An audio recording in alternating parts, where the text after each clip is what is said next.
YouTube page tonight, z92online.com as well. You can watch there. And we're going to have a doozy of a game. 4A and 5A teams going head-to-head tonight. And we're going to take our first break. We're going to have the pregame interview with Coach Luchin on the other side of the break. This is Boomer Football on Z92. If driving is more of a passion for you than a mode of transportation, you may have some BF Goodrich in your blood. Utilizing advanced tread designs and special rubber compounds, BF Goodrich Ultra High Performance tires strive to provide the extreme grip you need to accelerate faster, corner harder, and brake shorter. Learn more by visiting us today. High Plains Tire has the expert tire service you need to take your car's performance to the next level. Specific performance may vary by tire model. Hello, my name is Andrea Delzell, and I've been using a wheelchair since I was 5 years old. If I had one message for the general public, it would be relax. Some folks get really flustered around disabled people, so they just pretend we're not there. I've actually had waiters talk to my companion and completely ignore me.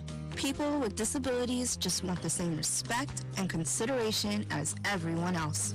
This is a message from United Spinal Association. Download our disability etiquette booklet at unitedspinal.org. Hello, I'm Ernie Hudson. Sometimes I play a hero in the movies and on TV, but what I'm most proud of is being a hero for my 4 kids. I did that by beating cancer twice. And as a dad, there's nothing I wouldn't do to protect my kids from cancer. The human papillomavirus, or HPV, can cause 6 types of cancer. That's why every parent needs to know there's an HPV vaccine, and it can stop cancer before it starts. Girls and boys should get the vaccine at 11 or 12. And there's a catch-up option for teens and young adults. Over 40,000 new cases of HPV-related cancer will be diagnosed this year. Together, we can change those numbers. Be a hero. Call your child's doctor today and ask about the HPV vaccine. Getting tested for cancer saved my life.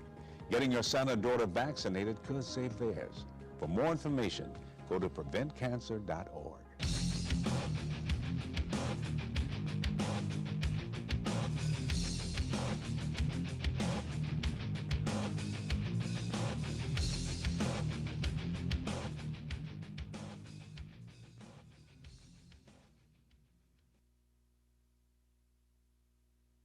Welcome back to the Woodward Boomers pregame show, sponsored by High Plains Tire, where your dollar goes further and so do your tires. With me right now is head man himself, Rick Luchin. And Coach, you did some good things last week against Elk City.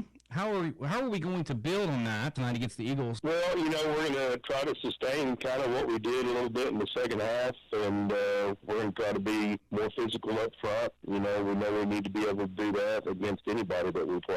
That's got to be our, kind of what we hang our hat on with our returning offensive linemen that we have and the size matchup that we usually have an advantage of, up front. So we're going to try to build on that. I think they learned a lot about themselves last week in the second half, that they can go out and dominate a little bit up front and kind of enforce their will a little bit. So we're going to try to continue to build on that, but maybe in some different looks. We can't line up in the same formation, run the same play all night long like we ended up doing against Elk City, so we're going to have to be a little more diverse this week. Well, Coach, you have several good running backs. We saw that last week. Matt Ogden's got the start most of the year so far, but then Drake Parker has a 291 4-touchdown performance. Do you plan to use those running backs as a committee this season, or one sets up the other? Change of pace, or what's your plan? What do you see the running backs evolving into this year? Well, we've got kind of a whole bevy of backs. Yeah, sorry, we got technical difficulties. Welcome back to the Boomer pregame show, and joining me now is head coach Rick Luchin. And Coach, you got the running game going a bit last week, which opened up the passing game. Describe the importance of getting that going again tonight to relieve some pressure off of Sam when we do pass. Well, I think it's huge, and it's going to be an important thing for us this evening is to be able to establish that run game. It not only takes pressure off of him, but it allows us to throw the ball when we want to throw it, which is very important. We got some situations last week against Bethany where we were in long yardage situations. They knew we were going to throw it, and they were bringing 5-6 people and, trying to get a lot of pressure on us there. So, we're always in better position if we can throw the ball when we want to throw it and not put ourselves in that position. Well, you mentioned back on the coaches show on Wednesday night, Jarrett Thomas is going to see some action and has seen some action actually in the games before tonight's ball game. But he's coming along really well and will most likely start. What elements will he bring to the offense and defense? Well, he's just a tremendous athlete, and, he's just a little green, just hadn't gotten a lot of experience playing football, and this is really his first year to be able to get out there and compete. So, we're bringing him along slowly, but he's, getting a little bit better each week, and he's getting to the point where, we need to get him out there on the field and try to let him make some things happen. And he's played in both the first two games, but he'll definitely start playing a little bit more each week as we move on. Well, the opponent tonight is the Weatherford Eagles, number 2 in Class 4A, and also the state runner-up from last year's season. They got beat by Poto 9-7 in that final. They lost some production off that team, but they still have a lot of weapons. We know about Ethan Downs, but they have other guys, like I said, that will hurt us in Sam Hoffman, Malachi Johnson, etc. They're also going to run some misdirection using any one of those guys. So how important is it for our defense to stay at home and be in the right position, especially tonight? Yeah, that'll be a key for our defense. They're just going to have to stay at home, and like I said the other night, they're going to have to really play with their eyes this week and not get distracted from what they're seeing and,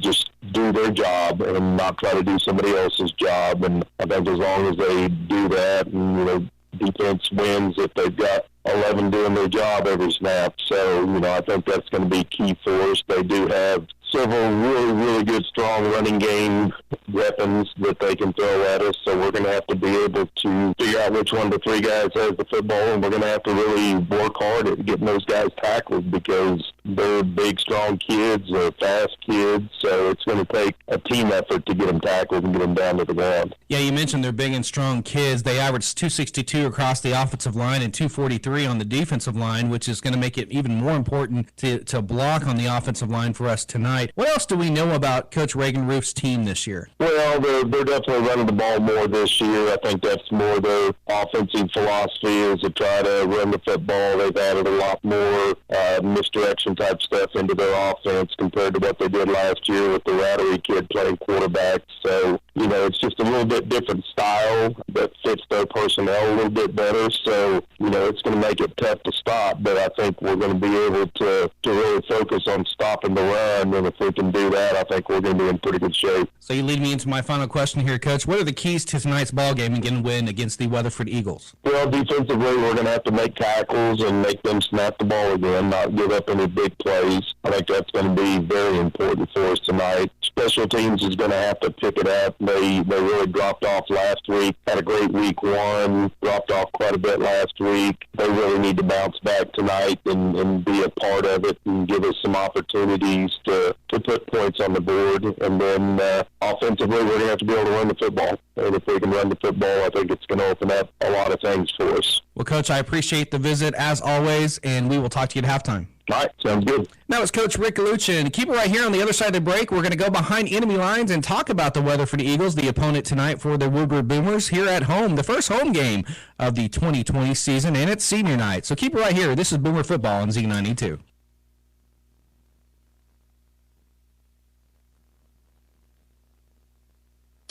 Dr. Christy Mosley at 9th Street Vision Clinic is a family practice providing glaucoma and cataract management, contact lenses, designing frames, plus 1-hour service on most single vision glasses. Call 254-5060 or stop by 1602 9th Street in Woodward. It's a time of tremendous uncertainty for everyone, but some things haven't changed. Stomach cancer is still a leading cause of cancer death worldwide. More than 1 million people will be diagnosed this year alone, and it's vital to know your risks and learn ways to prevent it. It's also critical for cancer patients to protect themselves from all viruses. No Stomach for Cancer encourages you to listen to medical experts to understand your risks. Find out more about COVID-19 at cancer.gov and learn more about your risks for stomach cancer at nostomachforcancer.org. The Alzheimer's Association and the Ad Council present the story of Tom and Levi. Tom is the smartest man I know. He's been a professor at 2 major universities. He's been a teacher for over 40 years. One day, he told me that he was having problems in his classes. I think one of the students had asked the question and he didn't remember the answer. And I also noticed that he was letting his class out earlier than they were supposed to let out. And he was telling them that he was doing it as a favor to them, but I think in reality he just wanted to get out of there. I was really starting to worry because I saw something was wrong. Levi and I talked about how it would change our lives, but he was there beside me, and my love for him was just immense. When something feels different, it could be Alzheimer's. Now is the time to talk. Visit alz.org/ourstories to learn more. A message from the Alzheimer's Association and the Ad Council. How do airplanes fly? What's in this box? What does this thing do? Kids are curious about everything, including guns. Learn how to store your gun securely and make your home safer at endfamilyfire.org. Brought to you by End Family Fire, Brady, and the Ad Council. Hey, welcome back to Boomer Stadium. Brock Campbell, he's Tyler. Lung cancer kills more people than breast, colorectal, and prostate cancers. And welcome back to Boomer Stadium. Brock Campbell, Tyler Riggs, Dakota Wagner on the sidelines for us once again tonight. And let's talk about the Weatherford Eagles. 2-0 on the year and 12-3 last year. Lost in the state championship to Poto 9-7. Reagan Roof in his 4th season as the head coach. He's been the head coach from 2017 to the present. He's from Guthrie High School. He's a graduate of Guthrie High School. 1997. Swazi graduate 2001. You didn't know that? I said that last year. Yeah, I remember that now that you said it.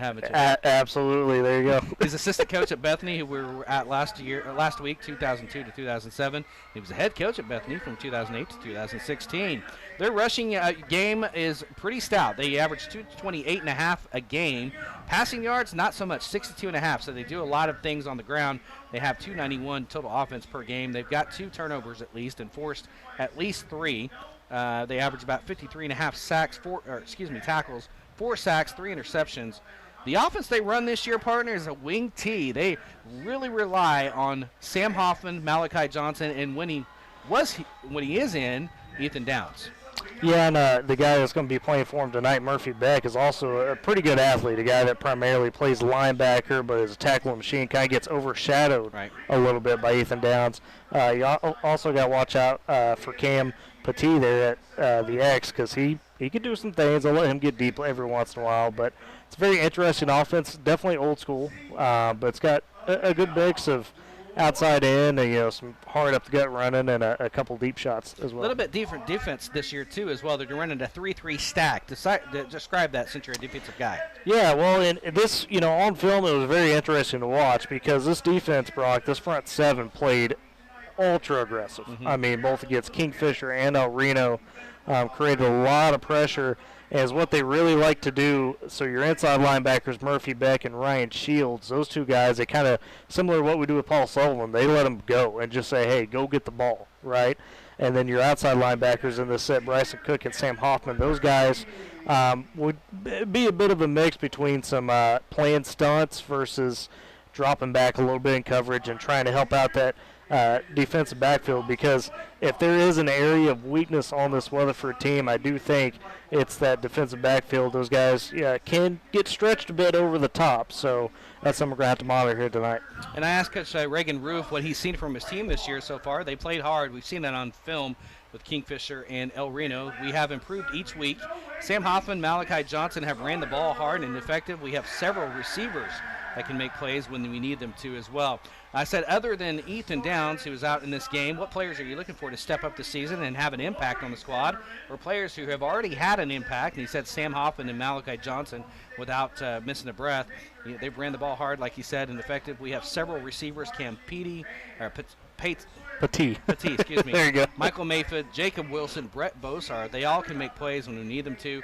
Ryan Shields, Murphy Beck have played really well at linebacker. I've been particularly impressed with Ryan Shields at linebacker. Yeah, I mean, and that's another guy that kind of gets overlooked a little bit because Beck and Downs are so good. He's able to kind of, sneak in there and make a few extra plays, made some phenomenal stops on the edge against Kingfisher, against Caden Stevenson, their big running back, who is very special talent. So Shields will definitely be one to watch. Second year going against Coach Lucien, I asked him what he's seen from the Woodward team this year, and that challenges you this week. In other regards of just having 26 players tonight, but he said their physicality, their effort, and discipline. And keys to the game, he said for his team, tackle well, control the line of scrimmage, no turnovers. Pretty cut and dry from Coach Roof. That's just the kind of person he is. He's doing it right. He was 12-3, almost had a state ball last year. But that's a little bit about the Weatherford Eagles. We're going to take our third timeout. We're going to come back. We'll have the starting lineups, and then we'll take one more timeout, have the keys to the game, and hopefully we'll have a kickoff. It's the Boomers hosting the Weatherford Eagles here at Boomer Stadium in Woodward County. This is Boomer Football on Z92. Lung cancer kills more people than breast, colorectal, and prostate cancers combined. Up to 65% of those diagnosed have never smoked or quit smoking. New treatments have improved survival. So does lung cancer screening. The American Cancer Society and American Lung Association urge current and former heavy smokers ages 55 to 80 to get a yearly lung CT scan. If you smoke, ask your doctor to help you quit. Visit the National Lung Cancer Roundtable at nlcrt.org. Sweet strawberry icing. You were strolling along in Goodwill when just past that mid-century side table and denim jacket you spotted them, nestled in their display case. Miniature donut earrings. Oh, yes! Yes! Your favorite half-breakfast pastry, half-all-day dessert food, made into your favorite form of ear candy. Oh my! Those bejeweled sprinkles have satisfied some unknown hunger within you. Shh! Do you smell that? That's the sugary scent of shopping success. For this is Goodwill. And with every item you buy, you fund local job training and more. So go forth. Bring home those donut earrings. And bring home so much good to your community. Goodwill. Bring good home. Brought to you by Goodwill and the... My name is Corporal Bradley Joseph Seitz. Jerry Reed. Kate Weber. These are real veterans facing a real challenge. I have PTSD. And I have PTSD. I have PTSD. Post-traumatic stress disorder can happen to anyone. I was still in a war zone in my mind. But treatment can turn your life around. Treatment has really saved my life. To learn about PTSD and how treatment can help you, call your local VA medical center or visit ptsd.va.gov. And welcome back to Boomer Stadium. Brock Campbell, Tyler Riggs, getting ready to do the national anthem. So we're going to pause. We're going to keep it right here for the national anthem.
Boomer Band with our national anthem, and we're going to go ahead and get into the starting lineups for the ball game. First, we're going to get through visiting Weatherford Eagles, and my partner is going to have that right now. We'll start with the Eagles offense here. At quarterback, you got Gunnar Gaunt, number 12 there. At tailback, you got Sam Hoffman, number 6. At the Z, H, and X, respectively there, you have number 21, Malachi Johnson. You have number 20, Murphy Beck. You've got number 5, Cam Petit. Across the line from left to right, you have number 61, Cole McCurdy. Number 50, Tyler Jack Hoffman at left guard. And then at center, number 62, Braylon Haworth. That's a bit of a rough one there. Right guard, number 61, Cole McCurdy. And then right tackle, number 63, Barrett King. And Brock, he's going to be an interesting one to watch with his little bit like a size there. At tight end, you also have Ryan Shields. Flipping over to the Weatherford Eagle defense along the defensive line. We'll start with the left end. This one, as Brock had told me, it's going to be by committee, meaning we'll probably see a few different guys to replace Abner Urado, who was number 52. At nose, you got Braden Epp, number 45, and replacing Ethan Downs tonight at the end, number 63, Barrett King. Across the linebackers from left to right here, you have number 3, Bryson Cook, Number 20, Murphy, back at the inside linebacker spot. Number 7, Ryan Shields at the other inside linebacker spot. And number 6, Sam Hoffman at the other outside linebacker position across the defensive backfield here, starting with your corners. You have number 2, Michael Mayfield, and number 10, Jacob Wilson.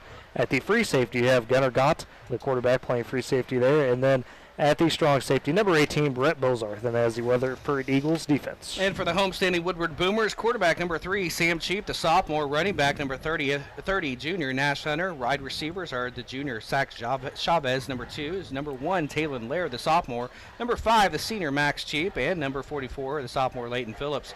Left tackle, number 78, senior Kenyon Lanham. Left guard, the senior number 79, Landon Phillips. The center, number 58, sophomore Hunter Harrison. Right guard, number 65, sophomore Damon Camacho gets the start. Right tackle, number 57, senior Zane Zamarco. For the defensive ends, going to be Kenyon Lanham and Zamarco. Nose guard will be 42, sophomore Ethan Matt. The star linebacker, Devin Wardurski, number 34, the senior. Nash Hunter is the Mike linebacker. Weak side linebacker, number 16, junior Wyatt Pope. Quarterbacks, number 21, the senior Jarek Thomas, and Max Cheap. Strong safety, Talon Laird. Free safety, Zach Chavez, and the nickelback, number 14, junior Paul Sullivan. With that, we're going to take our final break. We'll come back with the keys to the ball game and the opening kickoff. It's the Boomers and the Eagles taking on each other here in Woodward County. This is Boomer Football on Z92. On the battlefield, there's a saying America's military men and women live by. Never leave a fallen warrior behind, ever. Off the battlefield, Wounded Warrior Project operates with the same goal. We leave no warrior behind. Wounded Warrior Project is a non-profit organization created to help our men and women returning home with the scars of war. Whether those scars are physical or mental, we're here to make sure that they heal. And whether it's helping those with post-traumatic stress disorder live a normal life again, or giving much-needed support to injured warriors in veterans' hospitals. Because no one deserves our help more than the men and women who risk their lives to keep us safe. Wounded Warrior Project. We never leave a fallen warrior behind. Ever. Learn more about what we do at woundedwarriorproject.org. And welcome back to Boomer Stadium. Rock Campbell, Tyler Riggs. Got about 3 minutes and change before we get this one kicked off. Let's talk about the keys to the ball game. I've got several, but give me yours first. Well, let's start out with this Boomers defense. They have been playing on another level. I mean, picked up right where they left off last year against Noble. Been very stout. So with that tonight, even though Ethan Downs is out, we know he's a weapon. Weatherford's still bringing Malachi Johnson and Sam Hoffman straight at you. Those are two guys. You highlighted how Sam Hoffman has gotten even bigger this year. And sure enough, on film, folks, he looks every bit of it. I mean, bowling over people. And then Malachi Johnson is going to bring a nice change of pace to that. So you're going to have to key in on those two, and especially with Downs out, if you can stop those two, you got a real chance here. Well, my key is you must block the line of scrimmage and get off blocks on the defensive side. That's a big key. I know it's every game, but even bigger with this game with that big offensive line. They lost some size with Ethan Downs not playing tonight, but it's still going to be a big defensive line as well. Special teams have got to be better tonight. You got to win the special teams. Cannot give up a punt return for a touchdown like you did last week. And Coach Lucien even alluded to that in a pregame interview today and also on the coaches show. Sure tackling, and what I mean by that, gang tackling, rally to the ball. These guys are big, they're physical. I'm talking about Sam Hoffman, Malachi Johnson. Two big guys that don't go down after one hit. Don't give up big chunk plays. You cannot give up big plays to this ball team. They are number 2 in 4A for a reason. Stay at home defensively. Even more important this year, they're running a lot of misdirection here, partner, and it's going to be really key to stay at home defensively. And talk about what that means to the folks that are listening. Well, it just means you can't fall for the misdirection, right? They're going to motion Murphy Beck across like they would Ethan Downs. They might fake a little sweep to him. Instead, they'll turn around off that fake and just hand it inside to Sam Hoffman. All of a sudden, he's gone for 10 yards, 15 yards. So you've got to really be key on your reads. You got a fast flow once you identify the ball and get there. And then, another thing, you're talking about the line.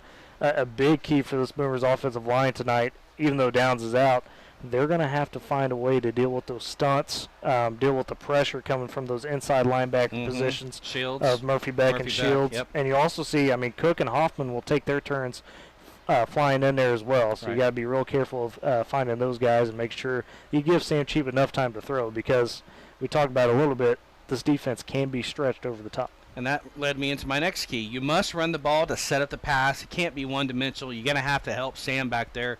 Let him have some time to pass the ball. If you become one-dimensional, it's going to be a long game. We deferred the toss, actually.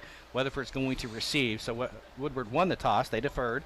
So Weatherford will get the ball to start the game. And one other thing, I know it's cliche, don't look at the rankings or the name on the jersey. Well, especially tonight, because this is not the – I mean, it's close, but it's not the full Weatherford Eagle, team that you're going to see. So regardless of the outcome, even if you go out there and you win this game, you can't get too high, too low on these results. You just got to do what you've been doing the last couple of weeks and say, okay, what can we learn from this game? Because district is right around the corner. You mentioned it on the K101 game night simulcast. We get a week off next week with the whole Western Heights situation, and then we get Bishop McGinnis. And, folks, they were every bit as good as they were last year. 5A2 matchups this week. Lawton is at Lawton Eisenhower across the way over there in Lawton. Weatherford, of course, here. Noble is visiting Piedmont, who got upset last week 39-3. Tulsa Booker T. Washington picked up a game with McGinnis, so that's number 3 in 6A2 against number 4 in 5A. Carl Albert, number 1, taking on Shawnee Wolves. Hugoton is taking on the Guyman Tigers up the way a couple hours down the highway. Number 10, Guthrie, is open. And, of course, Western Heights canceled their first 3 non-district games. Scores last week, Bethany over Woodward 22-16. Collar Albert defeated Del City 21-14. Guthrie 31-6 over Duncan. 39-3, Putnam North defeats Piedmont. Lot Knight 52-0 over Altus. And Elk City just hammered Guyman 68-13. So now you're caught up with 5A2 action. And we're getting ready to catch you up with some football as Daniel Pinker tees it up from his own 40. Going to be kicking from his right to your left on your radio dials. We're about ready to get this one started between the Eagles and the Boomers. Just waiting for Weatherford to come out and get lined up respectively on their side. And got a great home crowd for the first game of the year, partner. It is packed in here. And there's still social distancing. I'm not saying that, but we have a very good crowd for the first game of the year this year. Yeah, and there's a lot of proud parents out there. Of course, with it being senior night, yep. They honored band, cheer. Yeah, we'll go through those. All that, of course, football, but a lot of seniors out there and a lot of proud parents. A couple of them I know I've talked with every week while bowling down there, so one of them was on my team. She was very proud of her daughter, who is a senior in band. Back deep to receive the ball for the Weatherford Eagles is Cam Petit, excuse me. I'm going to get that wrong all night. You got it right, Petit, right there. Number Petit, 5, yep. Michael Mayfield, 21. I'm going to have to really start. Number 21, Malachi Johnson. Michael Mayfield is number 2, actually. So Mayfield, Johnson, and Petit. Daniel Pinker approaches it, kicks it, and it's going to be a short kick. Going to be taken around the 10-yard line over there. Far away over there on the sideline. Gets across the 25-30 and just gets out of bounds. Boy, Brock, what are you doing? As Weatherford's going to take over possession, the first possession of the ball game. They're going to mark him about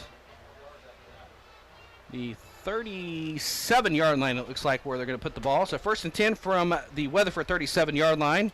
Gunnar Gaunt brings the troops out to the line of scrimmage. 2 backs in the backfield. That's Hoffman and Malachi Johnson. Now he's going to go split out. Now he's going to come over here on the right side. Traffic is gone. Yeah, trying to get him lined up. Gaunt's going to be under center. 1 receiver to the far side, 1 to the near, 1 back set. Gaunt gets a snap. He's going to sweep to the left. That's going to be Hoffman, and he goes nowhere. He doesn't get anything. I think he got hit right at the line of scrimmage and might have lost a yard, actually. I think he did. We're going to call it actually, no.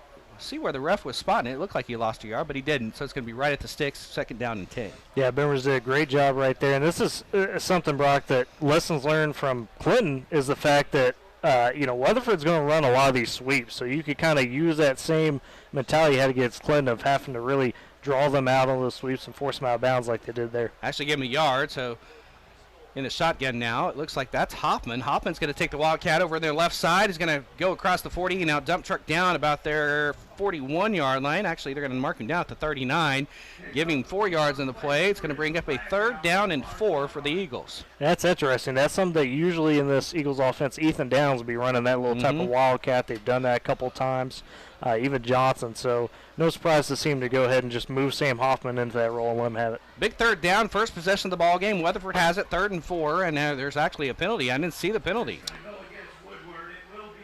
Didn't see what penalty it was. Yeah, that was a late flag. Big penalty. I would say maybe personal foul, the way they just marked it off. So they marked it all the way down to the Woodward 45-yard line, so that had to be a personal foul. Had to be. I'm not sure if it was a face mask or maybe late hit or some John. Who knows? Well, it's first down Weatherford at the Woodward 45-yard line. Gaunt is under center. Receiver comes in motion to the right side. That's Malachi Johnson. He cuts it up to center of the field, gets across the 45. Now down about the 42-yard line. Give him 3 yards in the play. Second down and 7 upcoming. Yeah, and for Woodward here, I mean, if you could hold Malachi Johnson and Hoffman to under about that 3 yards of carry range, you're in for a good night. So they break the huddle. Second down and 7. Receiver to the far side, one to the near in the split back position. 2 backs in the backfield. Gunner Gaunt is going to bootleg over there left side. Has a receiver. It's caught by Hoffman across the 35, and he's going to be dumped out of bounds, hit out of bounds as he crosses the 30, about the 29-yard line. First and 10 for the Eagles. Yeah, it was a fundamental play there for the Eagles. They use a lot that little fake handoff inside. They tried to get the boot. Gaunt right there couldn't really get out on the boot because Wyatt Pope was there to lay the hit on him as soon as he threw it. But another good game for Sam Hoffman. 10:44 to go in the first quarter. No score as the Weatherford has it for the opening drive. Receiver to the near side, one to the far side, one back set. That's Hoffman. Gunner Gaunt under center. Ball's at the 26-yard line. The receiver goes in motion to the left side. Gaunt gets the snap, and there's going to be a whistle. We might have a legal shift, or I believe it's probably going to be a false start. It's going to be a legal substitution, I believe. Nope, they're going to call a legal procedure. He went like this with the I thought it was a legal substitution, but it is false start.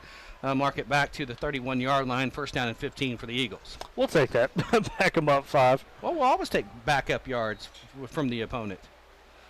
They break the huddle. Receiver to the near side, one to the far side, one back set. That's Hoffman. Gunner Gaunt under center. Receiver comes in motion to the right side. That's Malachi Johnson. He gets a snap. He's rolling back. He's looking to pass. He's going to pass over here to the right side. He's got a receiver wide open. That was Mayfield, and he overthrew him. He was wide open and probably would have scored if it was a better pass. In coverage with Zach Chavez. Yeah, and that's something I've seen from Gaunt where some of these deep balls, they will let him rip off, 2 or 3 a game where they say, okay, let's go ahead and take a shot. And typically it's something like that where it's a wheel route or a post. And he does struggle time to time with that accuracy on the deep ball. So they're going for the big one on first and 15. Brings up second and 15 from the Boomer 31-yard line. 10:14 to go first quarter. No score. Opening possession. Weatherford has it. Second and 15. They break the huddle. Receiver to the far side. 2 to the near. One back set. Now flanked on the right shoulder of Sam Hoffman in the shotgun. Now they've got some issues. They're going to have to get a guy off the field. Had to get Gunner off, Yep. Now the snap is it's behind him. It's going to be picked up about the 48, and Malachi Johnson's running for his life. Gets across the 45. He's going to be out of bounds around the 41-yard line. That's a big loss for the Eagles. Call it a 9-yard loss. It's going to bring up a third and 24 upcoming for the Eagles. Yeah, and oddly enough, Brock, snaps were something they struggled with in the Kingfisher game. There's a couple of bad snaps there. It seemed like they cleaned it up in El Reno, but boy, that's not something Coach Roof wants to have early on in this game. It says 3rd and 19, but it's officially going to be 3rd and 24. It's all the way back to the 40. Line of scrimmage was at the 26-yard line, so 14 plus 10 is 24. I can't add that much. Don't get me doing math in here, Brock. 3rd down and 24 from the Boomer 40-yard line. Receivers to the near side, and now Reagan Roof, I think, is going to have to call a timeout. He will. And we're going to take one with him. 10:06 to go first quarter. No score. Boomers and Eagles, and we're Boomer football on Z92.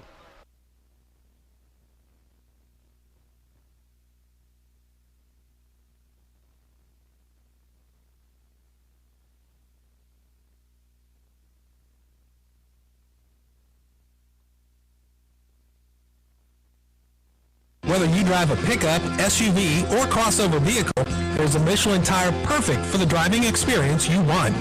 Look to the Michelin family of light truck tires to provide the quiet, comfortable ride you want on the highway or the rugged toughness required on the job site. Whatever your vehicle, there's a Michelin tire perfectly suited for the way you drive. High Plains Tire has the right set of Michelin tires for whatever you drive. See us today. Specific performance may vary by tire model. Back quarterback. 3 receivers to the far side, 1 to the near side. Nobody to the near side. Rolling out, the pass is gone to the left. He's going to fire. It's complete. Sam Hoffman has it across the 30.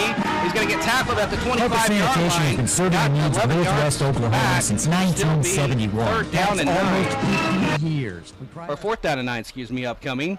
So he got 11 yards in the pass play over there on the left side, partner. So it brings up 4th down and 9. Got a good chunk of it, and they're definitely going to go for it at this juncture right here. Yeah, Gaunt right there found Bozarth on a nice rollout. Yeah, it was Bozarth, and just Bozarth did the good job to find the space in the zone. That's something Woodward's going to have to watch because Weatherford loves to take advantage of that. It's just these little out routes and stop routes. 2 receivers to the near side, 1 back set. That's Johnson flanked on the right shoulder of Gaunt in the shotgun now. Now a late substitution coming on. Looks like that is Murphy Beck. Yep. Now 3 receivers to the near side. They're going to just swing it out here to Malachi Johnson on the right side. As at 30, he's going to be dump trucked down by a host of Boomers, and it's going to go to the Boomers. They hold. It'll be Boomer ball at the 32-yard line in their own territory. A good hold, first possession of the ball game. Yeah, what a job there by the Boomer defense, taking advantage of the penalty on Weatherford, the false start, and then the bad snap, and making sure that Weatherford didn't find a way to get that first down and get back into the red zone. Boomer D-line right there, and the Boomer linebackers all flowed to Johnson right there to get him down as quick as possible. Actually started at their own 29-yard line. 2 receivers to the far side, 2 to the near, 1 back set. That's Nash Hunter on the left shoulder of Sam Cheap in the shotgun. First possession for the Boomers. He gets a snap. He's going to call his own number. Tries to go up the center of the field. Going to be dumped right there by Braden Epp right at the line of scrimmage. No gain. They might have given him a half yard, but it brings up 2nd down and 9. Yeah, and Epp's one of those guys that, you want to talk about a big old boy in there, too. He's going to be able to get after it. And they just have size all across that line. Him and then 65 as well. That'd be Aiden for his last name. Klepchik. Yes, Klepchik. He is in there, and he's a big load, too. He was slated to start at right tackle, but I think they moved him just due to 3 receivers to the far side, 1 to the near, 1 back set on the right side of Sam Cheap in the shotgun. He's going to roll to his right. He's looking to pass, still looking. He's going to fire. It is intercepted, and it's going to be a pick 6. 20, 15, 10, 5. Touchdown Weatherford, and they lead 6-0 on the pick 6. Gunnar Gaunt picks it off and takes it the other way. Sam had pressure barreling down on him. He tried to hang it tight and make the throw, but because of that, it was just a bit off, and he took a shot. Yeah, he took a shot. His helmet was knocked off as well. He's coming off the field finally under his own power, holding his helmet. Threw it right to Gunnar Gaunt. He did not see him react to the ball over there on the far side of the field, and that was an easy, we're going to call it about a 25-yard pick 6 interception return for a touchdown. Rayshon Blacknick in for the point after attempt. Snap back. It's a low snap. It's up, and it's good. Boy, nice hold there by the holder. That could have been trouble as it is now 7-0 Weatherford. We're going to keep it right here. That drive, one play, 25-yard interception return for the touchdown from Sam Cheap. Threw it right to Gunnar Gaunt. Well, and that's, Gunnar, he's a quarterback as well, so he played the eyes there of Sam Cheap, seeing that Cheap was in trouble and just kind of hid a little bit on the back end of that one, and that's what this Eagles defense is going to do. They're not going to play a lot of man, Brock, on the backside there because of all the pressure they like to send up front. So you really have to be careful and make sure you're throwing into the right spots if you're Sam Cheap, because they will play those zones. They play them tight. It's something you could take advantage of, though, if you can find the right routes and the right people. We'll go over our officials for tonight's game. The referee is Doug Swanger. Michael Swanger is the umpire. Craig Matson, the line judge. Rickard Miser, the head linesman. And Jared Inman, the back judge. So that's your officials for tonight's ball game. As Rayshon Blacknick's going to tee it up from his own 40-yard line, kicking left to your right on your radio dial. Weatherford leads 7-0. 8:17 to go first quarter. There's the whistle into play. Rayshon Blacknick is approaching the ball, puts a boot in it right there. It's right down the center of the field. It's going to be taken by Chavez around the 4-yard line. 10, 15, angles up to the center of the field, 20, and crashes through as he gets across the 25 down to about the 28-yard line. That's where the Boomers will set up shop. 1st and 10 from their own 28. And I just got to kind of forget about that last drive. You move on. It's a new drive here. Find a way. We talked about in the pregame, the pressure is going to be there. Weatherford's going to send it, and you got to be ready to deal with it. So this is a good early test for this Boomers offensive line to, really see what they're made of. So Sam Cheap's going to have to flush that last play. We talked about that on the coaches show a couple on Wednesday that, football is one of those sports you got to flush the play before. 2 receivers to the far side, 2 to the near, 1 back set. Now behind Sam Cheap in the pistol formation. Receiver goes in motion. That's Chavez. He's going to get the snap. He's going to hand it off to Nash Hunter. He goes nowhere. Might have got a yard. He's going to be tackled by a host of Eagles. Brings up about 9, second down and 9 upcoming for the Boomers. Yeah, and the Eagles right now, knowing that, Woodward likes to establish that run early, they're definitely taking their chances and just pretty much loading the box and saying, hey, if you're going to get a pass off, you better get off quick because we will overload you with the pressure. Actually got no yards on the play. Second down and 10 from the 28. Break the huddle. Same formation. 2 receivers to the far side, 2 to the near, 1 back set. Nash Hunter now in the backfield, flanked on the left shoulder. Sam Cheap in the shotgun. Receiver comes in motion to the left side. It's a jet sweep to Zach Chavez. Nice block by Hunter, but Chavez is going to get knocked out of bounds as he crosses. Might have got a yard on the play. Good job of stringing that out for the Eagles defense. Yeah, they read that stuff well. They are a fundamental ball club. They don't do anything flashy. They're not going to impress you with the flash and pop, so to speak, of any one athlete, except maybe Ethan Downs. But Sam Hoffman, Shields, those guys, they're just ball players. Call it 3rd and 10 for the Boomers. He got officially no yards on the play. 7:25 in the first quarter. 7-0, Weatherford on top. Boomers have the ball, 3rd and 10 at their own 27. 2 receivers to the far side, 2 to the near side. Nash Hunter flanks Sam Cheap in the shotgun on the right shoulder again. Sam gets a shotgun snap. He's back to pass. He's under pressure. He's going to fire. It's going to be Taylor Laird has it. 40, 35, 30, 25. See you later. 10. Oh, it's tripped up. He got tripped up as he crossed the 10-yard line. That was by Malachi Johnson. He got behind Malachi Johnson. It's going to be Taylor Laird has it. 40, 35, 30, 25. See you later. 10. Oh, it's tripped up. He got tripped up as he crossed the 10-yard line. They come over the top, and that wasn't enough, and Laird beat him as well, and Wilson just barely able to trip him up. Sam, as you mentioned, beautiful throw, stuck in there, took another huge hit. 5, 10, 15, 20, 25, 30, 35, 40, 45, 50, 55, 60, 65, we'll call it 67-yard pass from Sam Cheap because it was at the 28. Yeah. 67 yards. 2 receivers to the far side, 2 to the near, 1 back set. In motion is Chavez. Sam Cheap gets snaps, going to call his own number. He's going to go right up the middle, goes into the end zone. Roll wagon, touchdown Boomers. Sam Cheap, 5-yard touchdown plunge. And how about the confidence to, after taking another big shot, just say, hey, I'll call my number and get it in here. I'm good. Having him on the coach's show, that does not surprise me one bit. Those Cheap brothers are tough. And he called his own number right up the center of the gut. Nice blocking by the offensive line, too. It was right up the center of the field. Daniel Pinker in for the point after attempt. Snap back, ball down, kick is on the way. It's high and long, and it is good. So with 6:53 left in the first quarter, we're tied at 7. This is Boomer Football on Z92. Harper Sanitation has been serving the needs of Northwest Oklahomans since 1971. That's almost...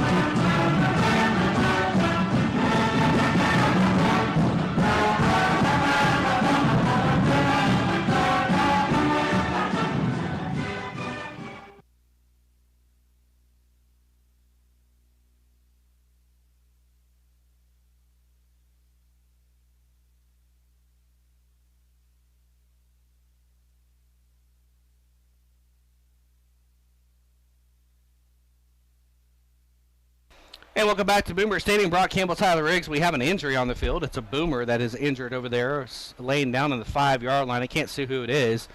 But, yeah, let's talk about the answer back after you get punched in the teeth on the pick 6 for the Boomers. And you're at 3rd and 10, no less, at your own 28-yard line. A 67-yard pass to set up the 5-yard touchdown run by Sam Cheap. Well, we talked about in the pregame, if you could give Sam Cheap enough time, the one thing that Kingfisher did to this Weatherford team, even when they were at full strength, was that they hit some really nice deep balls. So I think Coach Luchin obviously saw plenty of that on film and said, hey, we got to give Sam enough time to let one go. And, boy, did they finally get one to do that. And it was a pretty play. Might be 34. That might be Wodarski? Yeah, it might be Wodarski if I'm not mistaken. You might be right. I think it is Devin. He's limping off the field. He's having some help, but hopefully he's going to shake that off. But, yeah, let's talk about that drive, partner. How many plays was that drive there? Officially, we got a 4-play, 72-yard drive. Obviously, most of that, literally all that coming on 2 plays right there, the pass and then the run by Sam Cheap to punch it off into the end zone. It only took 1:18 off the clock officially, so quick drive. One that at the start of it kind of looked like, oh boy, it's going to be tough to get yards. And then just they a find pretty a way ball to by Sam Cheap as well. Just a gorgeous ball. And Taylor Laird looking into the hands, not worried about the body, which is, hey, for a big man, sometimes that can be tough to adjust to. Daniel Pinker will kick off from his own 40 for your right to your left on your radio dial. We're 7-7. Back to receive Malachi Johnson, Mayfield, and Petit. There's the kick.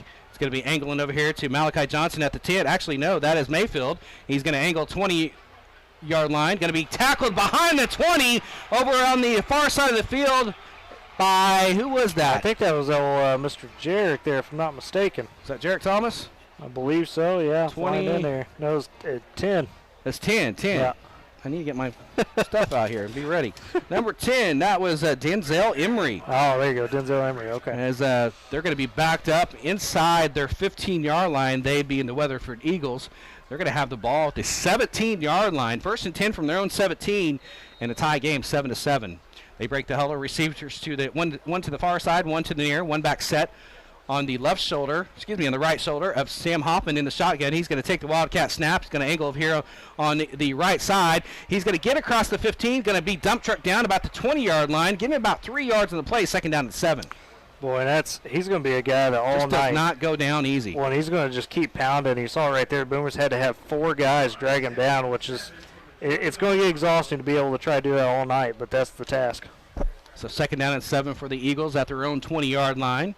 One receiver to the far side. We got a receiver in the slot over here. 2-back set behind Gunnar Gaunt now under center. Gets a snap. It's going to be a sweep to the left side. That's Hoffman. He's trying to get the corner. Gets across the 20, 25, has the first down, and he's going to be knocked out of bounds over there, maybe the 30-yard line. Yeah, they give him the 30-yard line. So 1st down for the Eagles after a 10-yard pickup. Yeah, and that's tough because Sam Hoffman, once he turns that corner, he's not really an agile guy. He's not going to juke you out of your shoes. But when he gets going down the hill, boy, watch out. 1st and 10 for the Eagles at their own 30. Receiver to the far side. Split receiver in the slot over here. And this Gunnar Gaunt under center. 2 backs in the backfield. Now they're going to hand it off to Malachi Johnson over here on the right side. He's going to be hit and right there at the line of scrimmage by Ethan Mack. A lot of Boomers. Yeah, Ethan Matt, the first one to fly in there at that defensive nose guard spot, did a great job of reading that one. Then as soon as he hopped on him, 4 or 5 more Boomers just automatically on top of Johnson. Gave Johnson 2 tough yards, so it's at the 32-yard line. 2nd down and 8 for the Eagles. They break the huddle. Receiver to the far side. One over here in the slot once again. That's Murphy Beck. 2 backs in the backfield.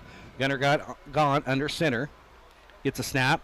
He's going to roll to his left, and he's going to pass it. It's batted in the air, and then he retrieves it. He gets it in the air. He's going to lose yardage back to the 20-yard line. That's a 12-yard loss. And was that Kenyon Lanham coming in? No, that was Wyatt Pope from the linebacker spot. Wyatt, the first time they hit that rollout, that's when they hit Bozarth for the big gain. Wyatt was in the same spot and let the ball get over his head. That time, I'm sure Coach Lucha on the sideline said, hey, get your hands up. And sure enough, gets his hands up, bats that one back, and for Fool me once. Well, for Coach Roof, he's probably telling Gaunt right now, you don't catch that ball. You let it fall complete. Well, you had a defender, though, too, that could have intercepted it right there as well. So, I mean, that might have been the smartest play. So Weatherford has it 3rd down and 18 from their own 21-yard line, and they're really disheveled. They're going to have to take another timeout. That's their 2nd timeout of the half and 1st of the quarter. And, oh, yeah, Dakota. Let's check in with Dakota down the sidelines. Hey, when they scored that touchdown, from right here it looked like it was a touchdown. They went for that 2-point conversion, I thought, but it kind of confused me there for a second. Who went for the 2-point conversion? I think he's confused. Are you here? Yeah, I couldn't see. I thought it was a touchdown. That was a beautiful pass they gave out there. Yeah, so let's talk about that pass and then the score, the response after Weatherford hit you in the mouth with that pick 6. Describe that sideline and the coaches and what they were telling the players when that happened. Are you talking about when that pass happened? No, when they scored the touchdown, when we did respond. Coach Luciano says, let's do that every time and punch that in. Well, of course, that's the goal, right? As they break the huddle, we have 3 receivers to the near side, 1 back in the backfield, flanked on the right shoulder. I believe that might be that's Gunnar Gaunt in the shotgun now. He's back to pass. He's looking. He's going to fire over here long on the right side. Has a receiver, Michael Mayfield, and it's incomplete. No flag, and it's going to be 4th down for the Eagles. I'm not going to lie, we got a little bit lucky. I think we got lucky because he didn't have his head turn around. And that was Jarek Thomas over there, who Coach Luchin has talked up a bit about. Going to see more and more time. And he's a good athlete, but, yeah, you got to make sure you're getting that head around. Thankfully, though, Jarek did a good job of at least just putting his hands up and making sure he was not on the body of Michael Mayfield. Zach Chavez to receive the punt at his own 44-yard line. Into punt for the Eagles. Rayshawn Blacknick, he'll stand at his own 10. 4th down and 18 for the Eagles. Not going to see anything razzle-dazzle here. Blacknick's going to definitely punt the ball.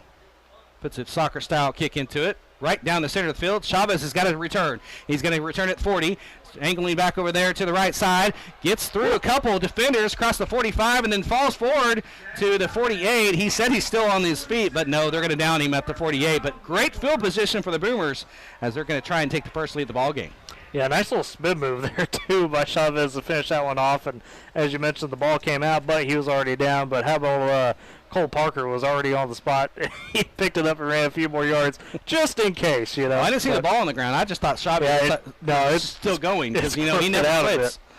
So they break the huddle. They have their ball at their own 47-yard line, call it. 2 receivers to the far side, 2 to the near. Sam Cheap in the shotgun, flanked by Nash Hunter on the left shoulder.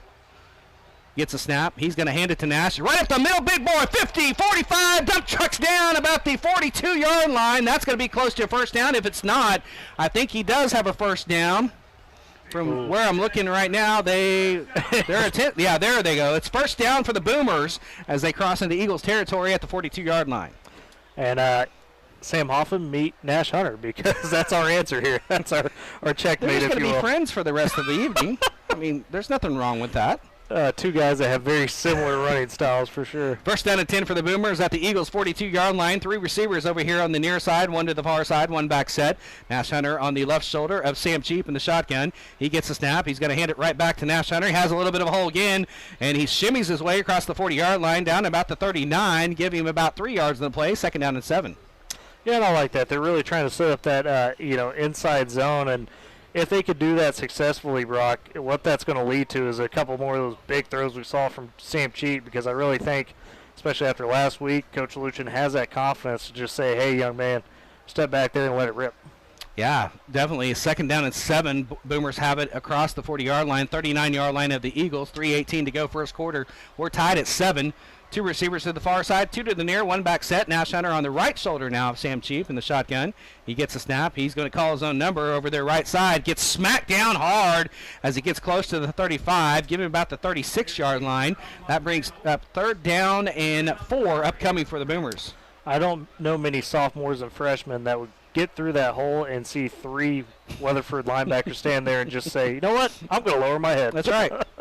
But that's Sam Cheap for you. Yeah, no 3rd doubt. down and 4 as Aaron Friday comes in with the play.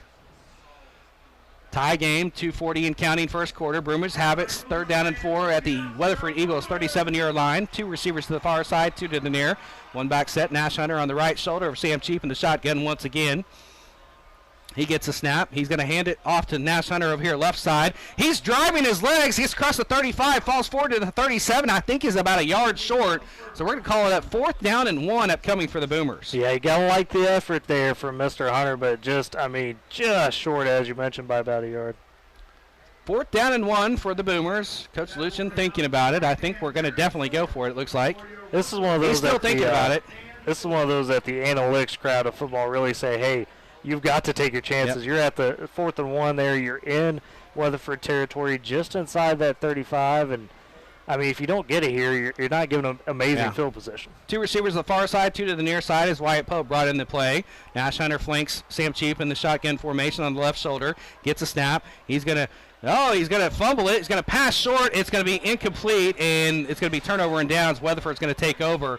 A little bit of a fumble on the pass, but I thought they were going to hand it off to Nash, and they decided not to on the RPO. Well, and I think it was the right play. They faked the inside handoff, and then he had a couple guys right there, Taylor Laird, and I think Chavez also right there, did a little stop route about 2 or 3 yards past the first down marker, and Sam it's one of those tough motions to get down where you're trying to transfer the ball from your hip up to that throw motion. That's what got him and caused a little bit of the bobble. 1:55 to go first quarter. 7-7 is our score. Weatherford takes over on downs.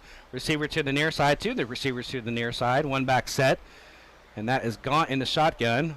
Hoffman over there on the left shoulder. Now it's going to be an end around to Malachi Johnson on the left side. He's going to try to cover it up across the 35-yard line, puts his head down, gets to the 37, giving 4 yards of the play. Second down and 6 upcoming for the Eagles. Yeah, and, so far I really like how Woodward's stretching out that run. They've only allowed really one big sweep play to Sam Hoffman. Other than that, it's been at most about 3 or 4 yards. Second down and 6 upcoming for the Eagles at their own 37-yard line. Two receivers to the near side, one back set once again. That's Hoffman over there on the left shoulder of Gunnar Gaunt in the shotgun. Now receiver goes in motion. That's Johnson.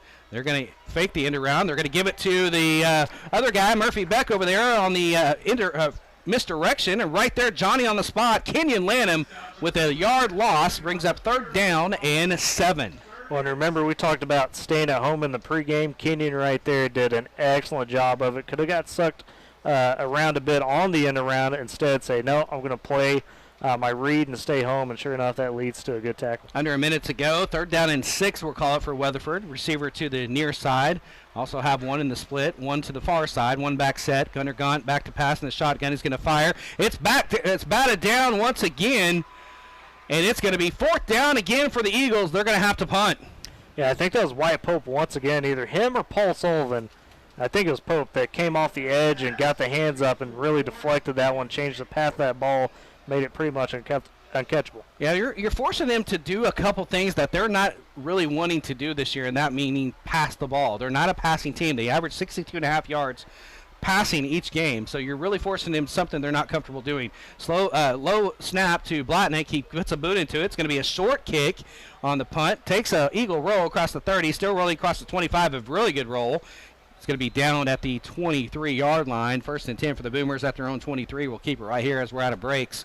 So 23-yard line for the Boomers. 7-7, 28.5 seconds to go in the first quarter, partner.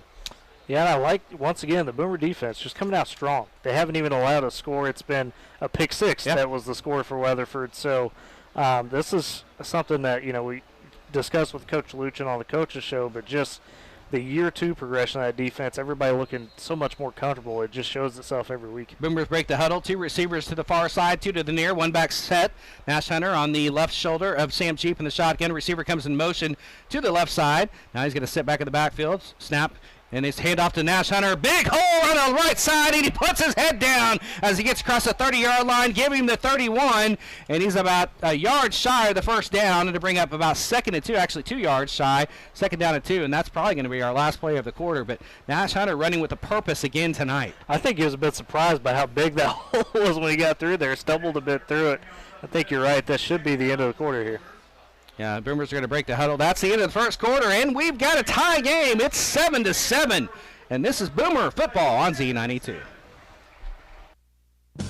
Harper Sanitation has been serving the needs of Northwest Oklahomans since 1971. That's almost 50 years. We pride ourselves on our services. We offer household, commercial, and construction waste management and leave you with a mess-free environment. Harper Sanitation is fully licensed, bonded, and insured. Remember, when you need quality sanitation services from a local trusted company, choose Harper Sanitation. Come check us out online at harpersanitation.net or give us a call at 580-256-5835. You'll be glad you did. Next time you need tires, get a set designed to make getting there half the fun.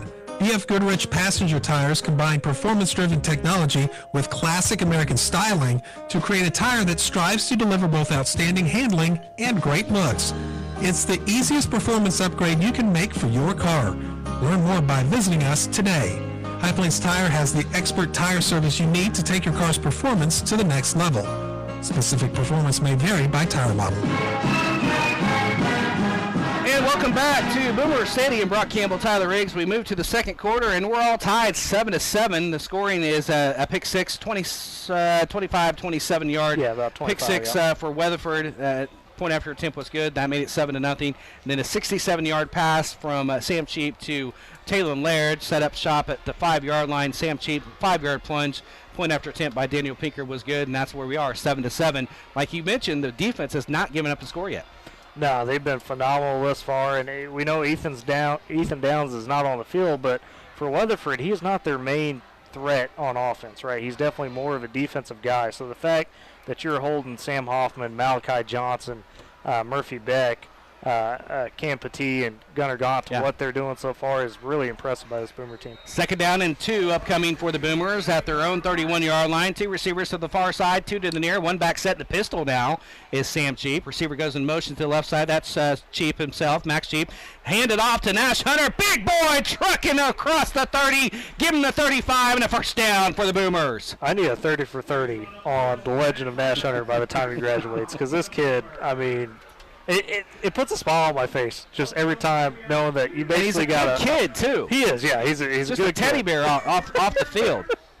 But my goodness, what a joy to watch. First down and 10 for the Boomers at their own 35-yard line. They break the huddle. 2 receivers go to the far side, 2 to the near. 1 back set. That's Nash Hunter on the right shoulder of Sam Cheap in the shotgun.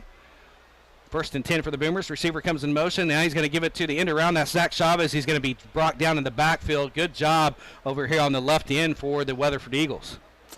Yeah, that was one of their we talked about that in position. No, that was one of their by committee guys. That was Jaden Minter, a junior, 6'3", 195 pounds. He doesn't look 195 pounds, but boy, he flew in there and tripped up Chavez pretty quick. Yeah, number 70, Jaden Minter, junior, 6'3", 195.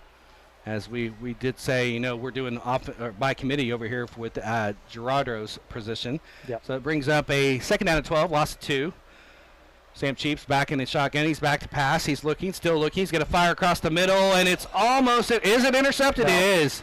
Michael Mayfield reached back across his body and intercepted the pass at the 43-yard line. But do you have a flag? This might be – it's either holding or roughing the passer, but I think it's going to probably be holding. They're looking at the Weatherford sideline. Yeah, let's see what it is. That's tough for Sam there. Pressure again. Couldn't quite make the throw he wanted to, and it's Doug Swonger holding against Woodward. It's going to be deferred, and Weatherford will take over. 1st and 10 from the Woodward Boomer 43-yard line. 2nd interception, 2nd turnover for the Boomers. We talked about playing clean this year so far. It's been okay with the turnover problems and penalties, but 2 interceptions to the number 2 team in 4A is not going to cut it. No, you cannot afford that. I mean, we saw it week 1 against Clinton with the 5 turnovers. You know, that's going to kill you in a game. Doesn't matter how well you play. It gives just way too many opportunities. Thankfully here for the Boomers, it's not like this is on, you know, in the red zone or something like that. So you got a chance to at least make a stand. So they break the huddle. Receiver to the far side, 1 to the near side, 1 back set. Gunnar Gaunt under center. Receiver goes in motion. That's Malachi Johnson. He's going to be back to pass on the RPO. He's going to fire down the right side of the field, and he missed, overshot his receiver once again. He was open. I think that was Mayfield again. It was Petit. It was Petit, excuse me, and he just missed his receiver. He got behind the defender again for the Eagles, but just can't connect. Yeah, and that's I mean, it's indicative of what I saw on film. I mean, he'll have those chances, and there was, in the Kingfisher game, there's at least 3 or 4 of those where he overthrew him just a bit. And when you got a guy, this is Gaunt's first year at quarterback, obviously being behind Rattery most of his career, who is a tough act to follow. It could be interesting. Gaunt under center, receiver to the far side, 1 to the near side, and that receiver comes in motion on the left side. That is going to be Mayfield, I believe. Yes, it is. He's going to cut it up the center of the field. Ball on the ground. We've got a flag on the play as well. I think Woodward has fallen on it. It is.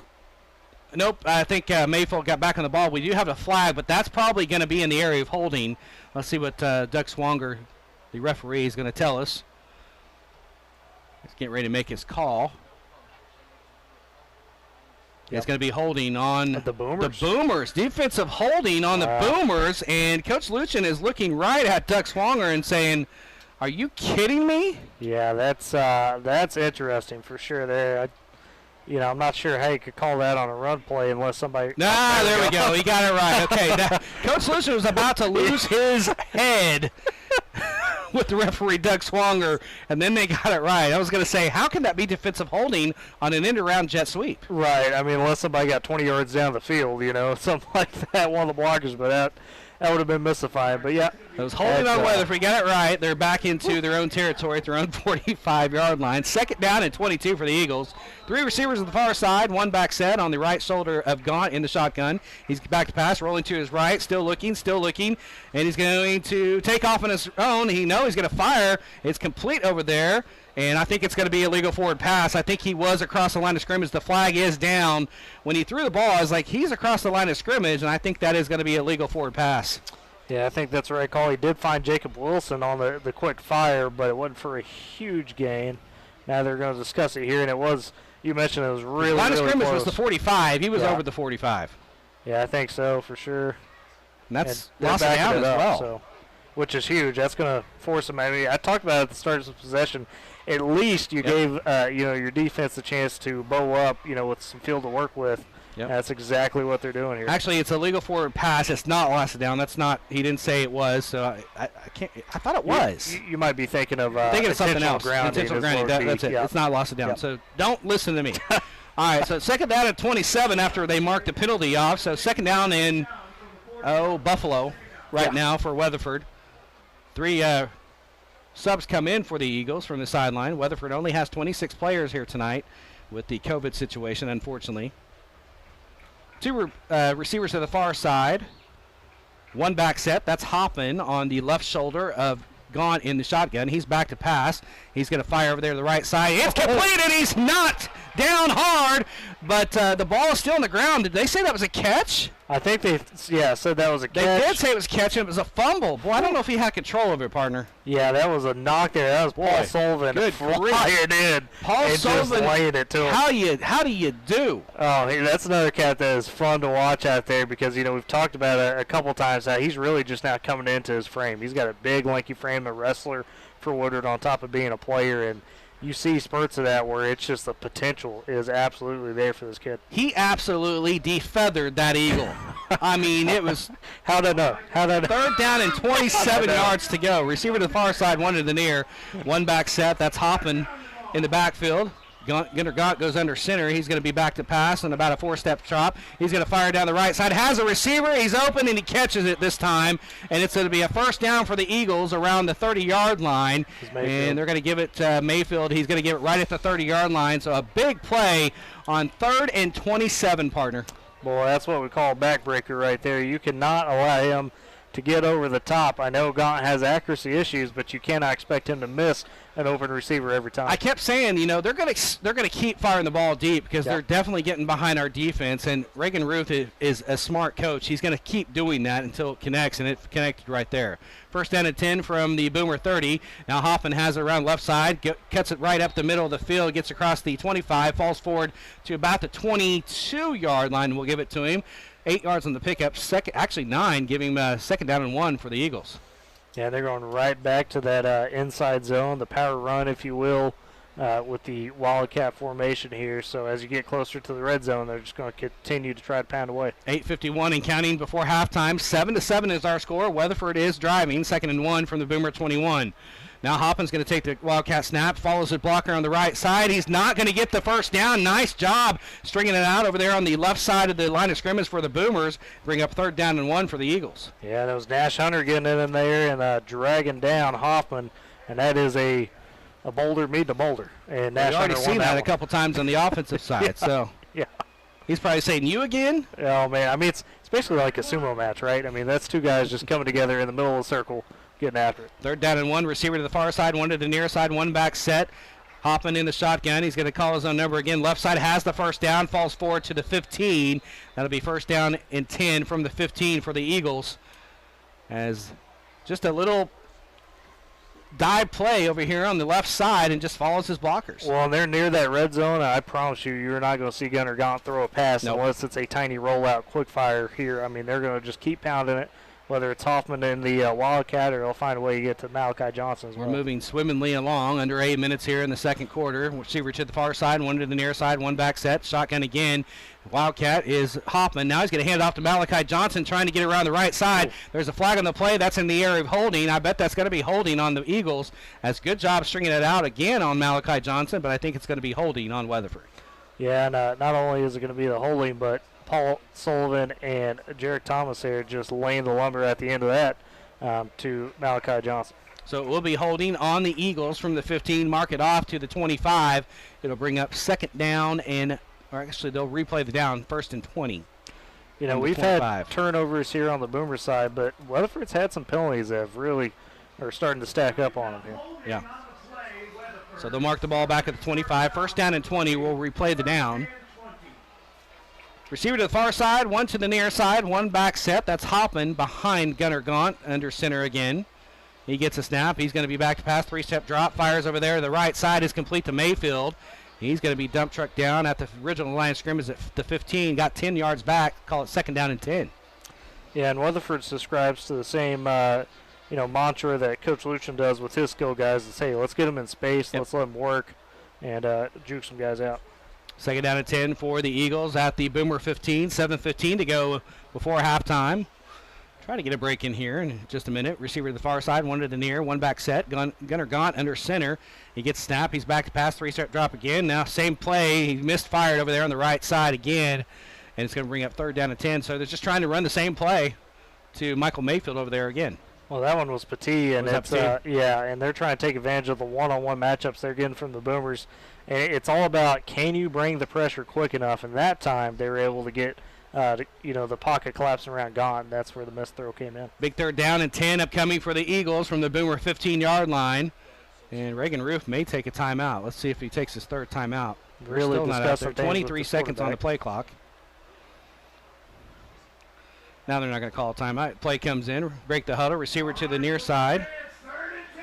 One to the far side, running back in the backfield. Gunnar Gaunt under center. Gets a snap. He's back to pass. About 4-step drops. Going to pass down the seam. It's incomplete. There's a flag on the play. We're going to have pass interference by Woodward. And that's going to bring 1st and goal for the Eagles, it looks like. Yeah, that's a tough break there for Taylor Laird. Him and Murphy Beck got tripped up a bit together, and unfortunately for Laird, he was not looking back at the ball, and that's what's going to cause a flag. Not so much that him and Beck got tripped up, but, when the ref sees you trip up with a guy like that, not even looking at the ball, that's where they're going to throw it. So it'll be half the distance to the goal to be placed at the 8-yard line. 1st and goal for the Eagles at the Boomer 8-yard line. 6:57 to go for the halftime break. Receiver comes to the near side. One back set. Actually, 2 backs in the backfield behind Gunnar Gaunt under center. Gets a snap. Going to be a sweep to the left side, trying to get the corner. Is Hoppin. He's going nowhere. He's going to be stopped at the line of scrimmage for no gain over here. I think Max Cheap was in on the tackle, and who else was in there? I think Wyatt Pope, maybe? Wyatt Pope or Cole Parker. Yeah. I know that's a height difference, but I couldn't quite tell which one got there first. But, yeah, they started the Max Cheap, as you mentioned, finished it off, wrapped him up nice and well, and took him down. Actually, they didn't give him the first down. They did not. It is 4th down. Yep. Actually, no, it's 3rd and 8. No, it's 4th and 3. What am I? It's 4th down and 3, so they're going to go for a field goal here. This is officially going to be a 25-yard field goal from the 15. You'll have to hook it a little bit. Snap back, ball down, kick is on the way. It is high and long, and it splits the uprights, and it's good. And Weatherford takes a 3-point lead with 6:09 to go for halftime. So with 6:09 left, Weatherford leads 10-7. This is Boomer Football on Z92. High Plains Technology Center's daytime career programs prepares high school students and adults for high-wage, high-skill, and high-demand careers. Career education at High Plains Technology Center could be a pathway to learn a trade that will last a lifetime. High school students can be workforce ready at graduation or earn college credit. Adults call to see if you qualify for the Next Step Scholarship or for one of the many other financial aid resources that are available. Call High Plains Tech for more information or check out all the career programs at www.hptc.edu. High Plains Technology Center, turning education and training into workplace success. So apparently the interference was a 5-yard interference. So an incidental interference, there's difference. There's a personal foul and incidental. So that's what they call. That's why Weatherford did not get the first down. They do get the 25-yard field goal, 10-7. What's that play, that drive there, partner? He's still counting. We'll wait here. Platnick is getting ready to kick off from his own 40. Weatherford is up 10-7. Boomers getting the ball here in just a minute with 6 minutes to go in the half. So officially, it was a 12-play drive that started on Weatherford's, the Boomers' 43-yard line, and they were able to stretch it out into 12 plays and only let Weatherford come away with a 25-yard field goal. Lotnick short kick down the center of the field, taken by Chavez at the 10. He angles over here to the right side, 15, now at the 20. Now shimmies his way across the 20 to about the 24-yard line. So it'll be 1st and 10 for the Boomers at their own 24. 6:02 to go before halftime. 10-7, Weatherford on top. Boomers have the possession and the opportunity to take their first lead of the ball game, down by 3. Yeah, and this is where you got to strike. I mean, if you could stretch out a drive here before half and come up with some points, that'd be huge. Especially since we deferred and we get the ball to start the third quarter. So we got to score first. We got 6 minutes to do it. 10-7 is the score. Boomers break the huddle from their own 24-yard line. 2 receivers go to the far side, 2 to the near. 1 back set. That's Nash Hunter over there on the left shoulder of Sam Cheap in the shotgun once again. Sam looks over the defense. Receiver goes in motion to the left side. That's Cheap. Gets a snap to Sam. He's going to hand it to Nash Hunter. He bulldozes his way across the 25, still driving his feet. Give him about the 26-yard line. 2 yards on the pickup. 2 big, hard-earned yards on the pickup. 2nd down and 8 for the Boomers.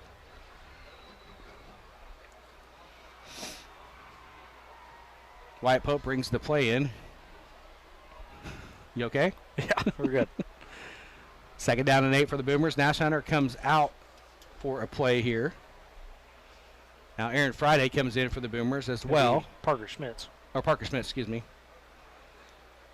Now we have 2 receivers to the far side, 2 to the near, 1 back set. That's going to be Schmitz over there on the right shoulder now in the shotgun is Sam Cheap.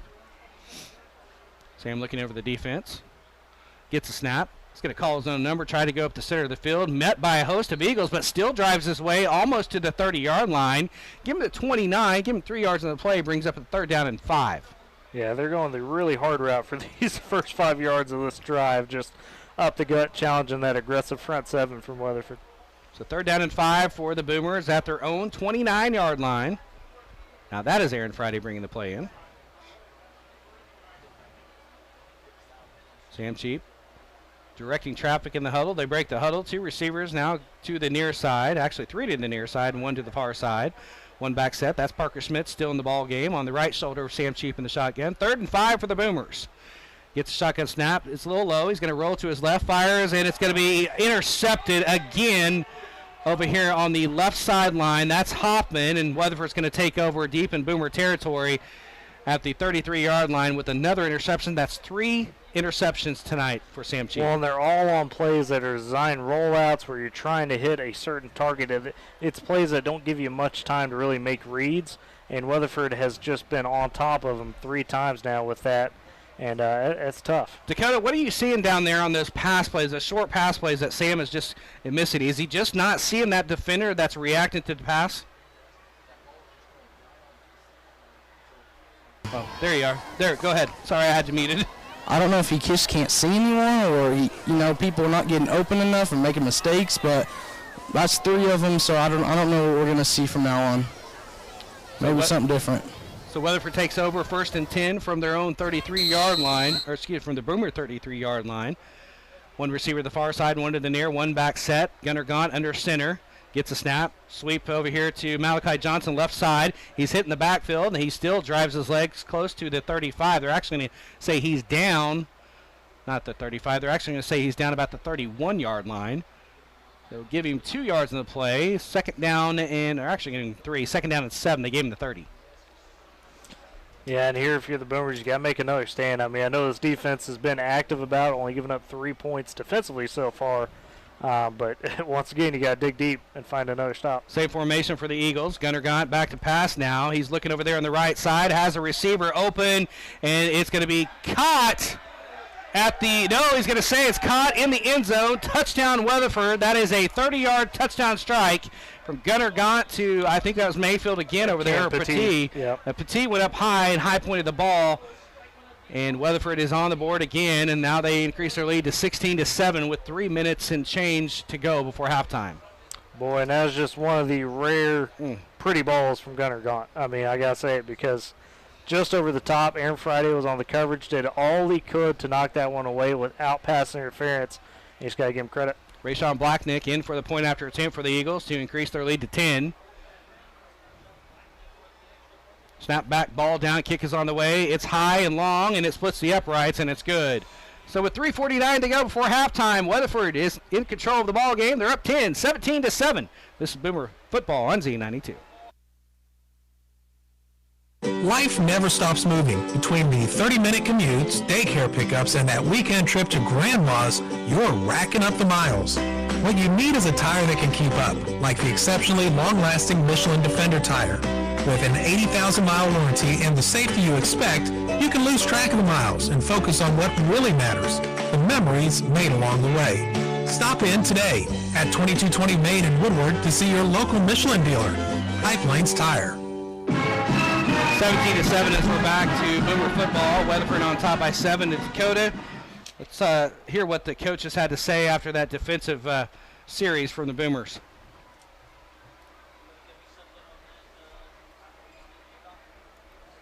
Did you hear us there, Dakota? I guess he can't hear Coming us. to you. He's getting there.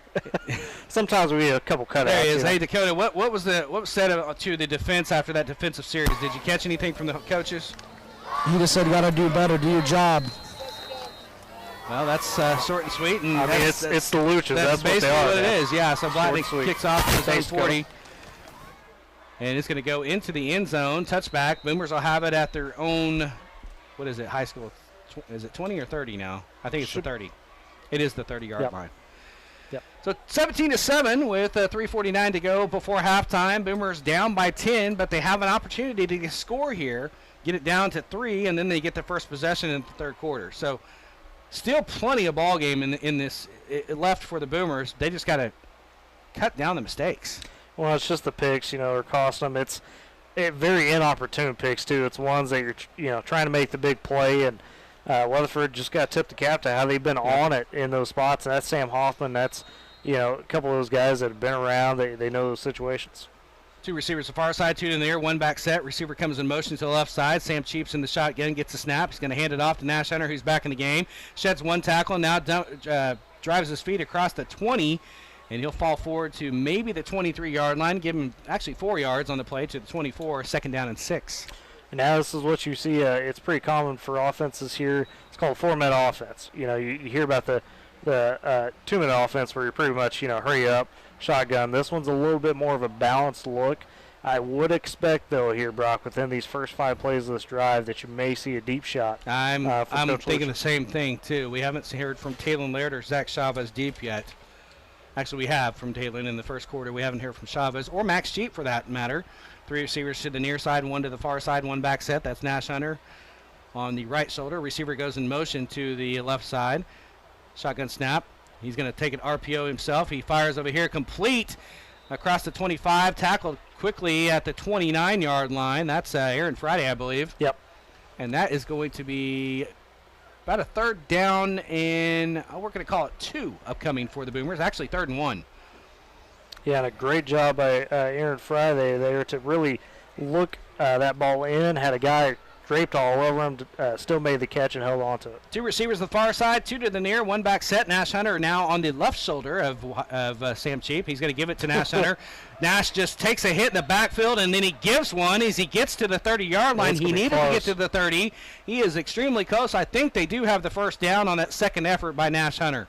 That was Shields that he met right in the hole, and they both got low, and once again, just a boulder beating a boulder, and I think you're right in the fact that should be the first down. They haven't moved the chains yet. Maybe they're going to call for a measurement here.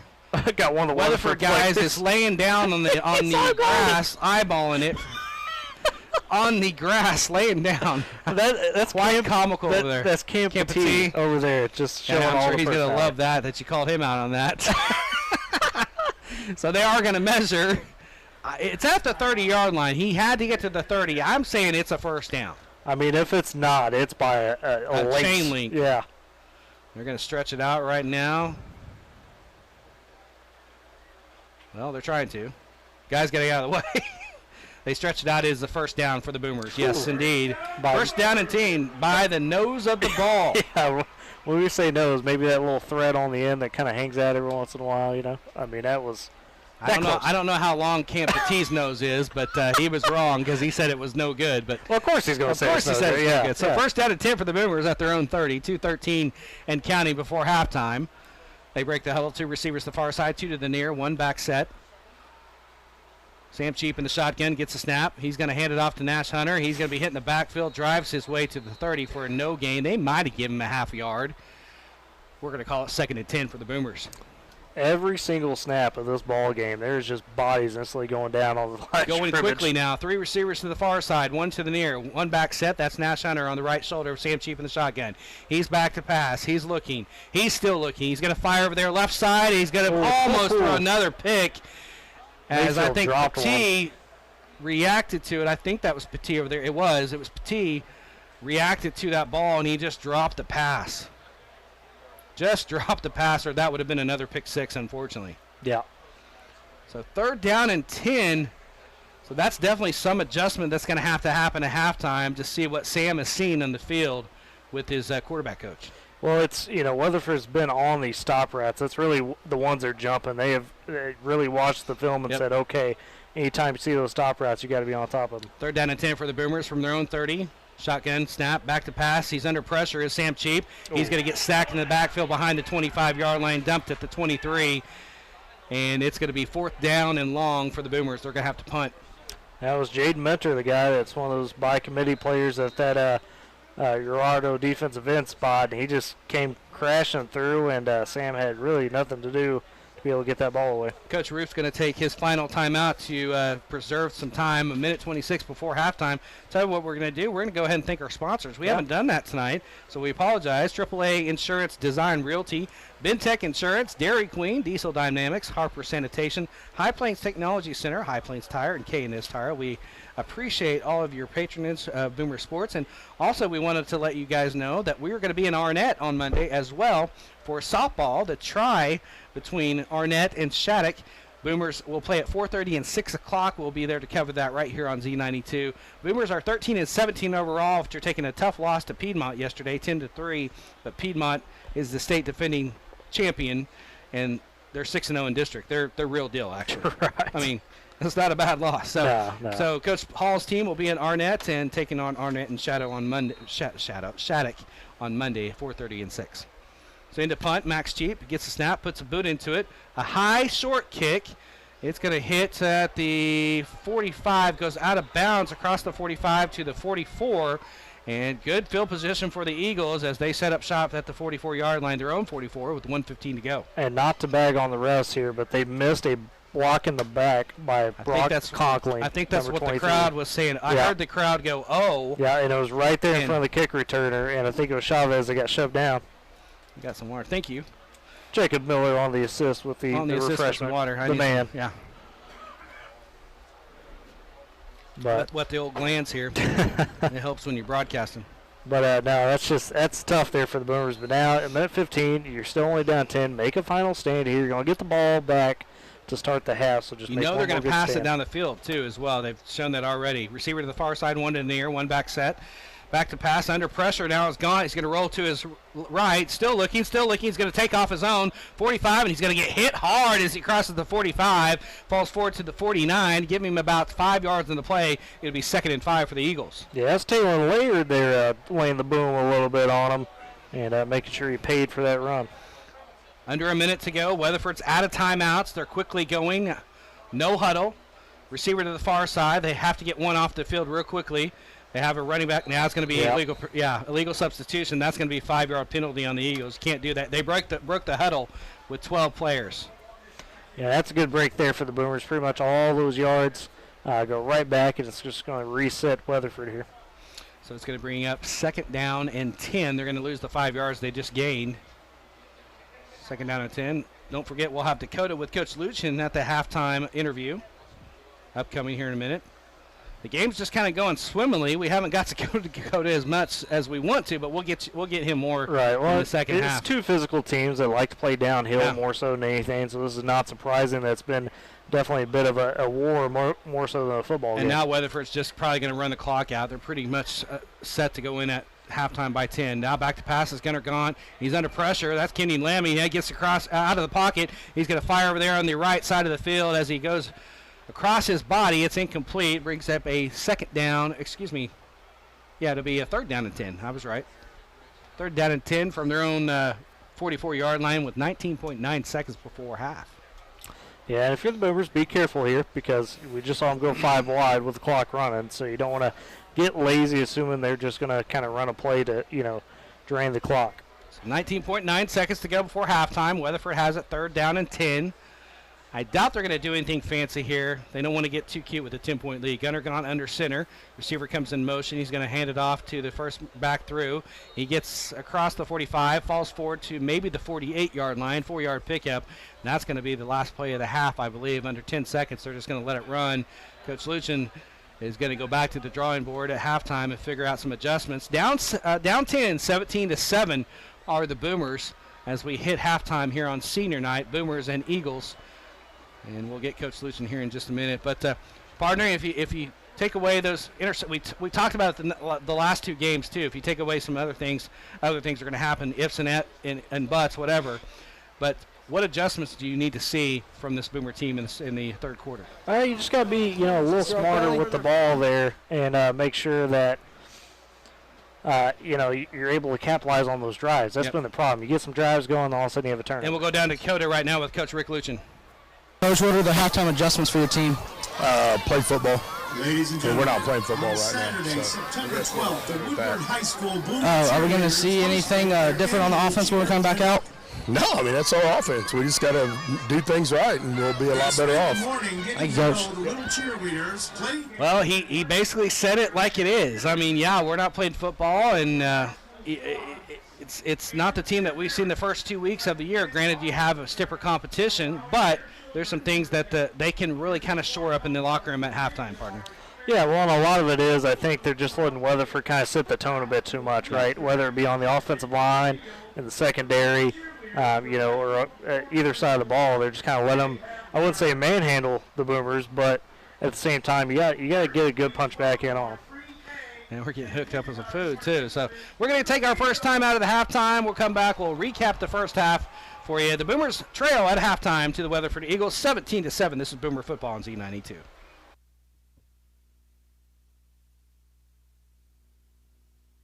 First Republic Title Company, your real estate closing specialist, is a full-service title, settlement, and closing company. Call Donnell or Terry at 580-256-7349 to assist you in your next residential or commercial real estate transaction. At Donors Choose, we want students and teachers to have the tools they need for a great education. And now, more than ever, they need your support. Learn more at donorschoose.org. Donors Choose. Support a classroom. Build a future. I just remember the fear in my mom's eyes when I would be in a ball on the floor in the bathroom from withdrawal. Teen Challenge has showed me a new way of living, and my family is so grateful to see the change in me. Adult Teen Challenge of Oklahoma offers quality recovery programs serving both men and women, as well as adolescent boys and girls. If you or a loved one need help with addiction, please call us at 405-600-1920 or reach us online at okteenchallenge.com. If you came across someone struggling with hunger, how would you recognize them? By their clothes? Their age? The way they speak? Would you notice an 8-year-old girl who's not excited for summer break because she may not be having lunch again until September? Or a single father of 2 who works 3 part-time jobs and still can't put enough food on the table? Or maybe a mother who cleans offices at night, hoping to find meeting leftovers to take home to her hungry family. Or a war veteran who's having a hard time landing a job and getting back on his feet. I am the 1 in 8 Americans who struggle with hunger. People you pass by every day but never knew were hungry. I am hunger in America. Hunger can be hard to recognize. Learn why at IamHungerInAmerica.org. Brought to you by Feeding America, 200 Food Bank Strong, and the Ad Council. Welcome back to Boomer Football on Z92. Brock Campbell, Tyler Riggs. Our halftime here. Weatherford leads 17-7. Was not a pretty half for the Boomers as they had, I think, what was it, 4 turnovers? 3 turnovers. 3 turnovers, yeah, officially. 3 interceptions. But some things that they can get adjusted at halftime. They're still in the ball game. It's only a 10-point ball game. And let's talk about the recap in the first half. Well, we started in that first quarter as wrong one. Boomers' first drive there where they got a couple plays in, and that was the first pick of the night. Wound up being a pick 6 for Weatherford. 7-0 by Gunnar Gaunt, who just read it clean. I mean, quarterback on quarterback there, basically read it clean, took it the other way. That made it 7-0 with 8:17 left in the first, but the Boomers would answer back on the next drive with a very pretty 67-yard, pass play from Cheap to Taylor Laird. That got stopped short at the 5, and then immediately after that, Sam Cheap punched it in from 5 yards out to tie it up at 7-all. Then we have to go all the way to the second quarter there with about 7 minutes to go. The Eagles, after a long 12-play drive that got strung out and penalties abound, this and that, punched in a 25-yard field goal there from Blacknett, the kicker. Kind of hooked it a bit and, got down the pipes, 25 yards out. That chip shot led to a 10-7 lead for Weatherford. And then we go down to, about 4 minutes left in the half there, where Weatherford, after another pick, set up a 2-play, 36-yard touchdown drive that was scored on by a 33-yard passing touchdown there from Gunnar Gaunt on an absolutely perfect ball to Cam Petit. That's where we're at here at the half. And, that's the halftime recap. And this senior night, like we said, we recognized the football players earlier in the pregame show. But let's go ahead and recognize the cheer and dance team. I don't have band. Yeah, sorry to all the band parents out there. We love you. My boy, we do. A lot of people I know in the community, whether it be on my bowling teams or my guys at the card shop over there at USA, they all have band kids. So. And I'm a bandy myself. There you go. On top of being a sports. We ain't tried to ignore you, I promise. So I've got cheer, dance, and cross country. So we'll go for cheer. The cheer squad: Sergio Aguirre. I'm sorry if I'm saying that wrong. Tristan Cavillo, Michaela Allison, Aaliyah Watts, and Kylie Swindle. That's your cheer seniors. Dance squad: Jolie Guthrie Denton, Anna Sims, Tatum Lewis, Caroline Price, Chloe Marlette, and Catherine Laverty. That's your dance squad. And cross country: Jillian Burton, Uriel Quintero, Carlos Rosales, and Sahira Villegas. That is your seniors in cross country. We had a couple of those guys from cross country and girl on the coaches show last year. So yep. I believe we had Uriel and we had Sahira as well. So congratulations for them and everything they're going to accomplish hopefully in their senior year. But senior night here, and you're probably wondering if you don't know, a lot of the schools are having their senior night, their first or second home game, because of the COVID-19 situation. Because in case we do get shut down, they want to go ahead and recognize those seniors, because the seniors of last year just had everything shut down on them in the spring. So this is why they're doing this. So it's unorthodox, but so is 2020.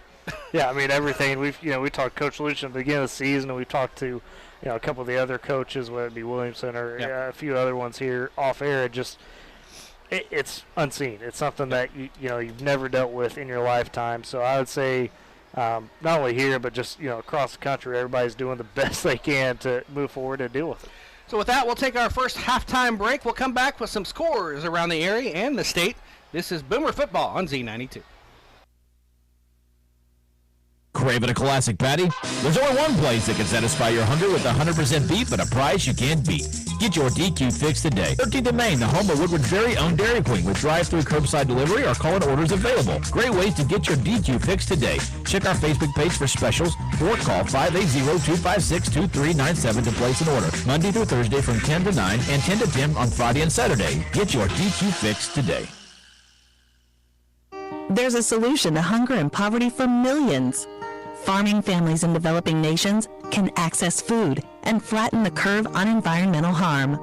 Nonprofit Trees for the Future is training farming communities to rethink how they farm.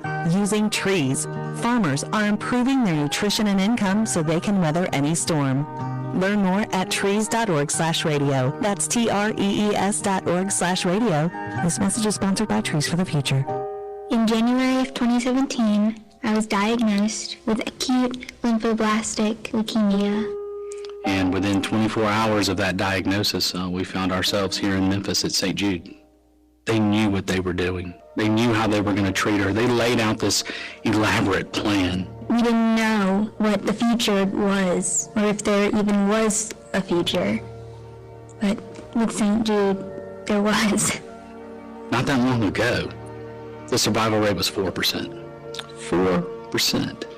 But through the work and research that St. Jude does, that's now 94%. And you know how that got done? It's through donations, by people getting behind this mission that no child dies in the dawn of life. St. Jude Children's Research Hospital. Finding cures, saving children. Learn more at stjude.org. And welcome back to the halftime show. Brock Campbell, Tyler Riggs, and it's time to do the halftime scoreboard. And I'm just going to do all class, and my partner can do whatever he wants to fill in the gaps, I guess. But if we can get some scores up, we might do it. Well, if I start with a couple of 5A for you there, while you're waiting. So an interesting one here. You know, we mentioned how Piedmont struggled last week. Currently at half, they are down 20-17 to Noble. There, that'd be a big one. Bishop McGinnis, we mentioned how they had Booker T. Washington pick that game up this week. McGinnis taking care of business, 21-3 here in the second quarter. It looks like that one's almost at halftime. That's a couple of our 5A2 scores there. I think the Carl Albert game, quick note too, I forgot to mention it when you said it, but that game did get canceled, unfortunately. Oh, it did? Shawnee, yes. So they did not play tonight. Okay. Figured out. Let's see if it'll... One other one, too. Hugoton and Guyman. Second quarter there, Hugoton 42-6 all over Guyman. Guyman struggling a little bit, you know, trying to get going there on the season. They've got some kids that we thought, you know, were talented last year, but it's going to take a coach to come in there and really, you know, get them coached up to really see that. At halftime, too, another rivalry game here in the area. Lawton Eisenhower down 6-0 to Lawton, that one at half. So struggle going on there at defensive battle for sure. Well, here's a one in K County. Blackwell leads Tonkawa at halftime 14-8. Blackwell is trying to go 2-0. Actually 3-0. There's something wrong in the universe when that happens. So they're up on Tonkawa at halftime 14-8. Yes, I'm a Perry guy, and yes, that's our rival. So yeah, we don't want Blackwell to win.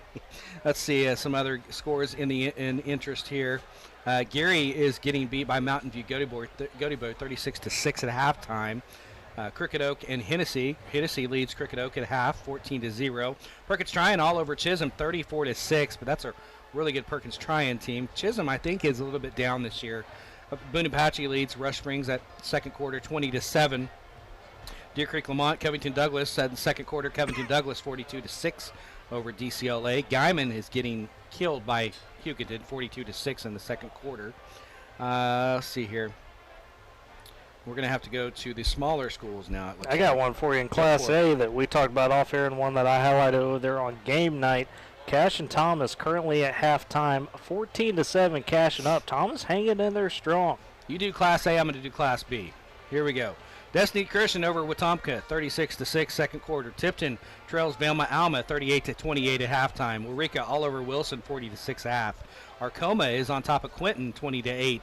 Kyoto leads Wilika at halftime, 32-12. It's Midway over Gans, 42-6 in the second quarter. Granfield Empire, 72-6 in the second quarter. Please tell me that's over. Deer Creek Lamont, I just told you about Covington Douglas. Surreal leads Temple 26-14. Central Marlar on top of Ryan 30-0. O'Keene and Sharon Mutual tied at halftime 6-6.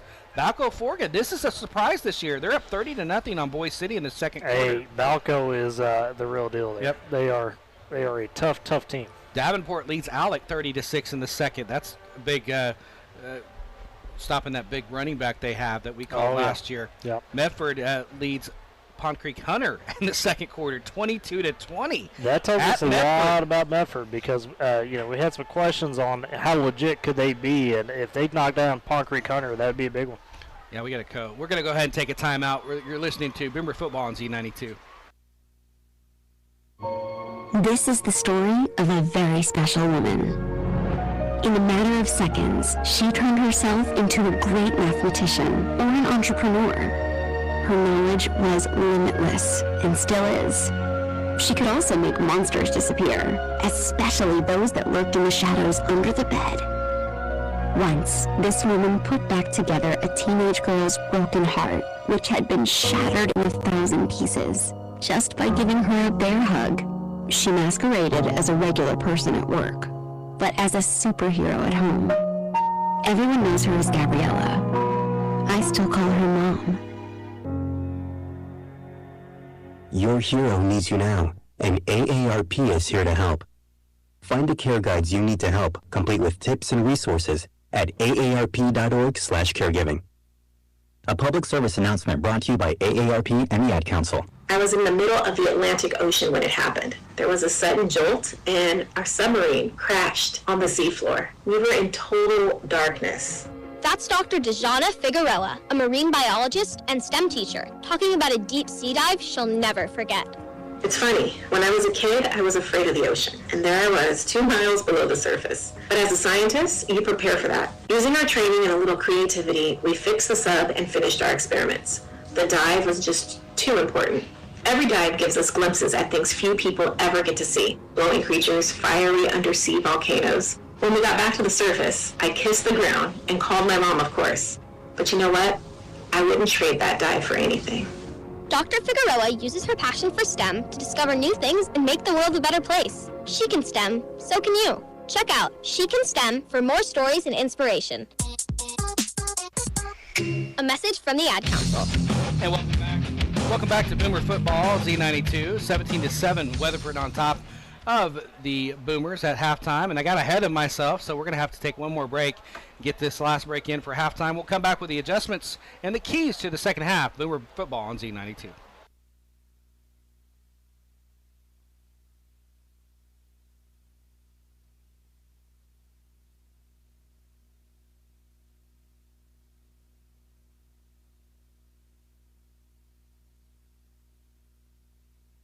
Next time you need tires for your car, don't compromise. Michelin passenger tires strive to deliver outstanding safety, long tread life, and excellent fuel efficiency. Plus, they're famous for delivering a quiet, comfortable ride and precision handling to help ensure optimum safety for you and your passengers. Outfit your car with tires that deliver everything. Ask about Michelin tires. High Plains Tire has the right set of Michelin tires for whatever you drive. See us today. Specific performance may vary by tire model. Matthew. Sorry. It's okay. I just need you to listen to me. I know that a lot of times, Mom, it might not seem like I'm listening to you, but I am. I hear you. And what you say really does matter to me. I mean, let's be honest. No kid likes rules, but I get why we have them. I hear you, and I know it's because you care. All the talks we've had over the years, including what you've told me about not using alcohol and other drugs, they stick with me. And believe it or not, they really do make a difference, especially at times that matter most. Hey, want a drink? No thanks, I'm good.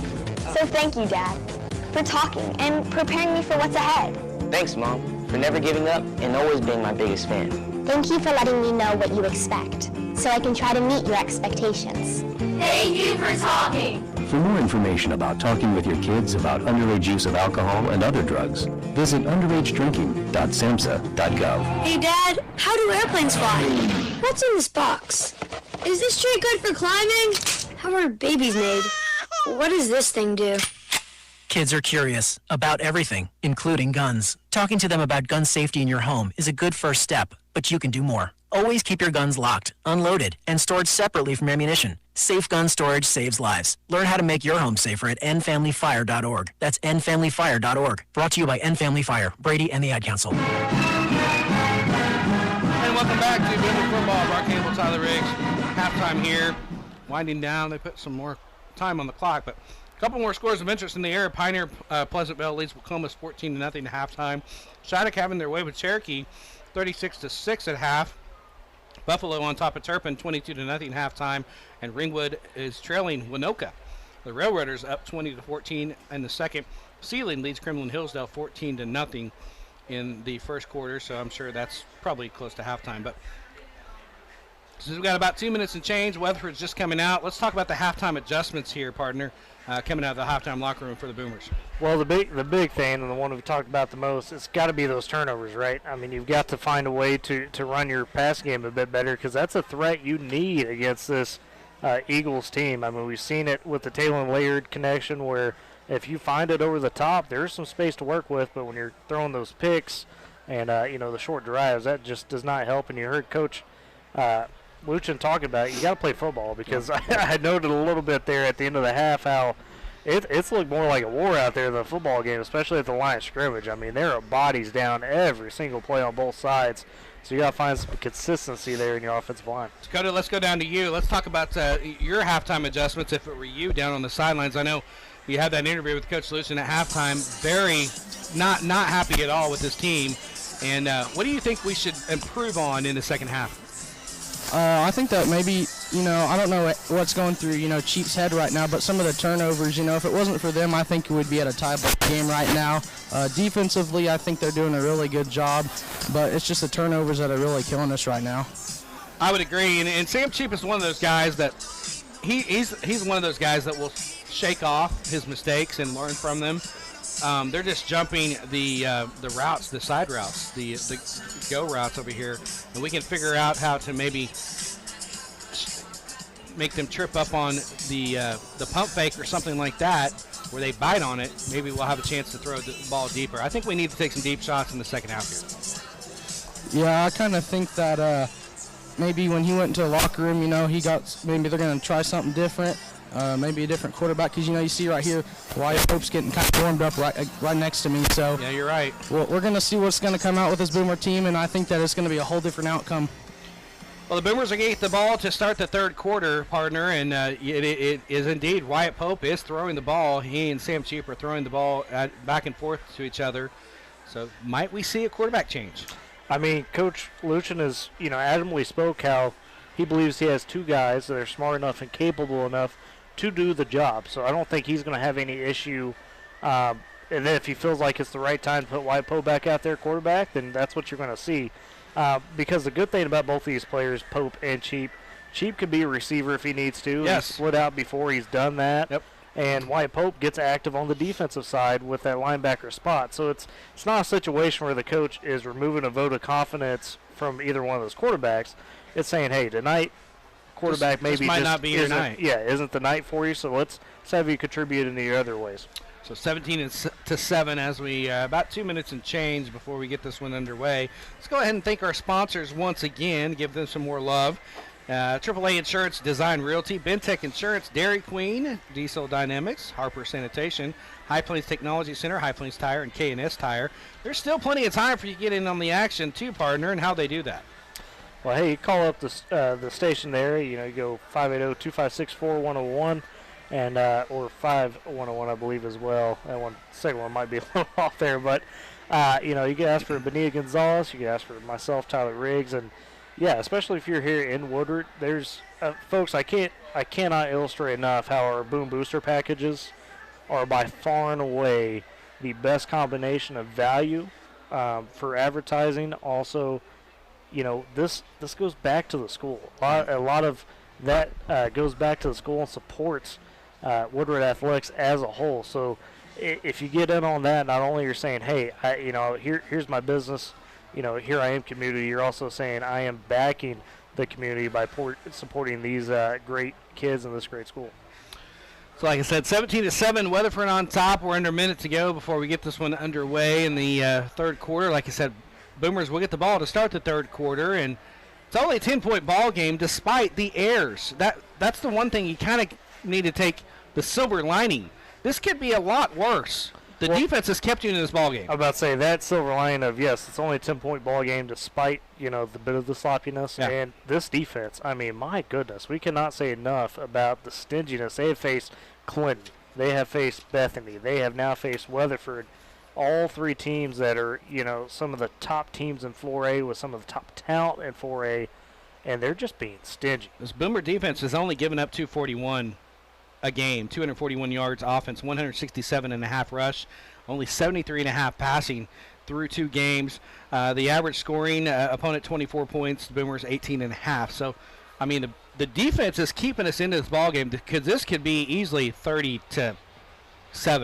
It could be that bad, but the defense has really kept the Boomers in it. So they break the huddle, getting ready to start the third quarter. Rayshawn Blacknick puts the ball down, and he's going to tee it up from his own 40. He'll be kicking right to your left on your radio dial.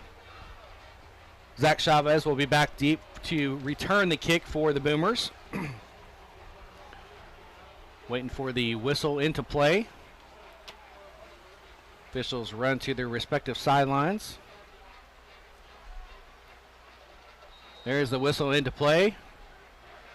Rayshawn Blacknick approaches the ball, puts a boot into it. It's a high kick, straight down, actually angled over here to the left or right side. Chavez has it 10, 15, dances around, tries to get to the 20. He's not going to get there. So the Boomers will have it 1st and 10 from about their 18-yard line. 1st and 10 for the Boomers there.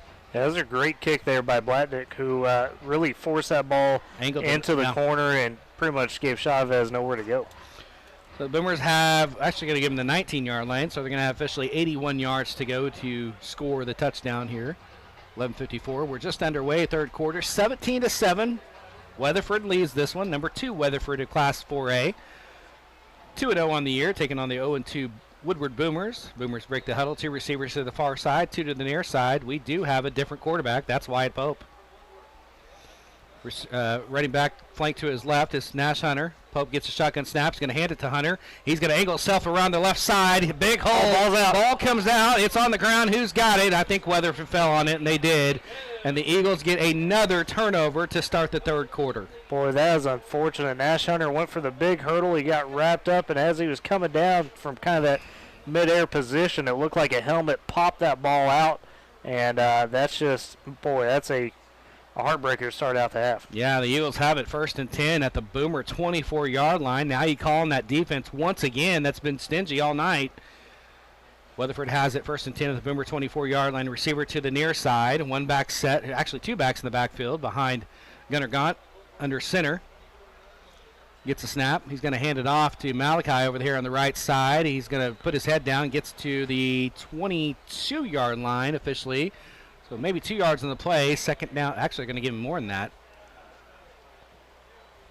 It's going to be across the 20 to the 19. So, yeah, 5 yards on the play. Second down and 5. I was watching an official over here, and he was marked up the field. Second down and 5 for the Eagles. 2 backs in the backfield. Gunnar Gaunt is going to give the same play. Malachi around the right side. He's hit there and spins, and he falls forward. He's about a yard short of the first down, bringing it up 3rd down and 1. Looked like, if I'm not mistaken, that might have been Ethan Matt that tried to lead that first hit, and it was a good idea, but, you know, Malachi Johnson and Sam Hoffman, those are guys you've got to wrap up immediately. You cannot try to, you know, force will yourself to knock them down. You've got to wrap them up. You can't go high on those guys. You have to go low and take their legs out. 3rd down and 1 because they'll drive right through you just like Nash Hunter does. Receiver out to the near side. 2-back set. Gaunt under center. Same play again. Malachi has the corner over there on the right side. Puts his head down. Still going across the 10-yard line. Driving his feet. He's going to be across the 10 to about the 9-yard line. Be 1st and goal for the Eagles. Same play 3 times in a row. If it ain't broke, don't fix it. That's right. So 1st down and goal from the 9. Weatherford trying to put another one on the scoreboard and go up by 17 here. They break the huddle quickly. 2 backs in the backfield again. Receiver over here near side. Gaunt under center. Boomers look like they jumped, and they did. Yep. It's going to be a free 5 yards. Mark it off to the 4-yard line. 1st and goal from the 4. Yeah, our D-line there just misread the count, and you know what coach is going to tell him? He's going to say, hey, keep your head on the ball because that's what you got to do. I mean, you can't rely on the quarterback there. You got to keep looking at that ball. And we've said this Boomer team has played clean all year. Penalty-wise, not bad. I mean, they haven't had many penalties. Just the turnovers tonight have plagued the Boomers. 1st and goal from the 4-yard line. Gaunt under center, running back in the backfield. Receiver goes in motion on the right side. That's Malachi. He gets it on the jet sweep, puts his head down, gets across the 5, falls forward to the 1-yard line. So 2nd down and 1 upcoming from the 1 for Weatherford. Yeah, and it would be, I mean, hey, you could try, but if the Boomer defense can make another stand here, that'd be crazy impressive. Yeah, it's going to be tough hill to climb here. 2nd down and 2 from the 2, actually. They set it up to 2. It looks like the 1. But 2nd down and 2 from the 2. They break the huddle. Gaunt under center. Receiver over here on the near side. 1-back set. Receiver goes in motion. That's Malachi Johnson. Gets a snap, and boy, that was a busted play, I think. And Gaunt goes down for a 3-yard loss back at the 5. Well, what they tried to do was fake the sweep like they did with Johnson, and the call was for Gaunt to just take himself and try to sneak through. But the Boomer defense, they had both linebackers and Hunter and Sullivan, and had the D-line in tight, so it made sure there was no hole there up the middle. Actually, they're going to mark him at the 3-yard line. I thought they got him back at the 5, so 3rd and 3 from the 3, 3rd and goal, actually. Two running backs in the backfield behind Gunnar Gaunt under center. Now Malachi is going to come up here to the slot position. It's going to be a sweep over here to Hoffman. He's going to try and get the corner on the left side. He does. Touchdown Weatherford. 3-yard touchdown run. Sam Hoffman, and Weatherford goes up 23-7 with 9 minutes and 5 seconds to go, third quarter. Yeah, not surprised by that choice of play to finish the third down there, because they've been pounding that inside, pounding the opposite edge there a few times, and finally they give it to Sam Hoffman, who's a little bit more fresh than Malachi Johnson on this drive, and gets it done. So Blatnick in for the point after attempt. Still waiting for the snap. Snap back, ball down, kick is on the way. It's high and long, and it is good. So with 9:05 left in the third quarter, Weatherford increases their lead to 17 now, 24-7. This is Boomer Football on Z92. K&S Tire, with locations in Woodward, Alva, Kingfisher, and Clinton, knows that with so many places to be, you can't let weather get in your way. That's why it makes sense to choose the tire with specialized tread compounds to help grip the road in wet, snow, and ice. The Goodyear Assurance Weather Ready is the best all-weather traction for Mother Nature's worst, with superior performance in even the harshest conditions. So drive into K&S Tire and check out the Goodyear Assurance Weather Ready tire. K&S Tire, 3000 Williams Avenue in Woodward. And welcome back to Boomer Stadium. Brock Campbell, Tyler Riggs. 24-7 with 9 minutes to go in the third quarter. And just a Boomer bugaboo again. Just the turnovers have hurt them twice. But, you know, like I said, it still could be a lot more than it is, 24-7. I keep trying to sugarcoat that. But, man, the Boomers got to figure out these turnovers, partner. Well, and it's, you know, an issue that plagued them in Clinton, and it really is just, unfortunately, a bit of a sign of the youth, right? Yeah, we start 5 sophomores, 4 seniors, and 2 juniors. That's the small details. Yeah. And a couple of these have unfortunately just been, you know, some bad breaks, like the Nash Hunter fumble there, where, you know, a helmet caught it. But, you know, the picks tonight, those have definitely hurt. And after the Boomers, though, some we've seen from this team, they have resolved. They're going to keep fighting. Rayshon Blacknick to kick off from his own 40, puts a boot into it. It's a high kick. That's going to be straight down the center. It's going to go through the end zone, and it's going to be a touchback for the Boomers. They'll have it 1st and 10 from their own 30-yard line to start this next drive, down 17, 24-7 with 9:05 to go in the third. And for Weatherford, officially on that drive, Brock, they went 6 plays, 24 yards for a total drive time of 2 minutes and 40 seconds. Off another turnover, unfortunately. Yep, off the fumble there. Excuse me. They come out to the line of scrimmage. Looks like Wyatt Pope is still in at quarterback for the Boomers. They break the huddle. 2 receivers to the far side, 2 to the near. 1 back set. That's Nash Hunter on the right shoulder of Wyatt Pope in the shotgun once again. Gets a snap. He's going to hand it to Nash. He's going to angle himself back up the center of the field. He's going to be tackled by a host of Eagles, still driving his feet. Might have gave him a yard, bring up a 2nd down and 9. That play was designed to go out to the edge on the left side. He cut it back to the center of the field. Still, there was nothing there. Yeah, and you got to give the Eagles credit for really taking away a lot of those cutback lanes, because that's what they've done well tonight. The only times Nash has been able to break free on a run is when that hole is set from the jump. Hasn't really been any big-time cutback lanes to work with. They break the huddle. 2nd down and 8. Actually gave him 2 yards. 2 receivers to the far side, 2 to the near. 1 back set. That's Hunter again on the right shoulder of Wyatt Pope in the shotgun. He gets a snap. He's going to call his own number. He's going to try and go up the center of the field. Just gets into that pile of humanity. Falls forward to maybe a yard to bring up a 3rd down and 7. Yeah, that's one of those kind of odd QB powers there. They had to wait. He had to wait on the block to come around. And by that time, Weatherford was just all over it. As you mentioned, the pile of humanity, they pretty much blew it up right there in the center. It's amazing that he actually got back to the line of scrimmage, give him no gain, 3rd down and 8. He could have had a loss easily behind the 20. It's 3rd down and 8 for the Boomers as they break the huddle. 2 receivers to the far side, 2 to the near, 1 back set. Nash Hunter over there on the left shoulder now of Wyatt Pope in the shotgun. He gets a shotgun snap. He's back to pass. He's looking. He's going to throw over here. Incomplete over here on the left side, the right side of the line of scrimmage. That was intended for Zach Chavez, I believe. Actually, Max Sheep. Yep. And it's going to be 4th down and 8 for the Boomers. They're going to have to punt.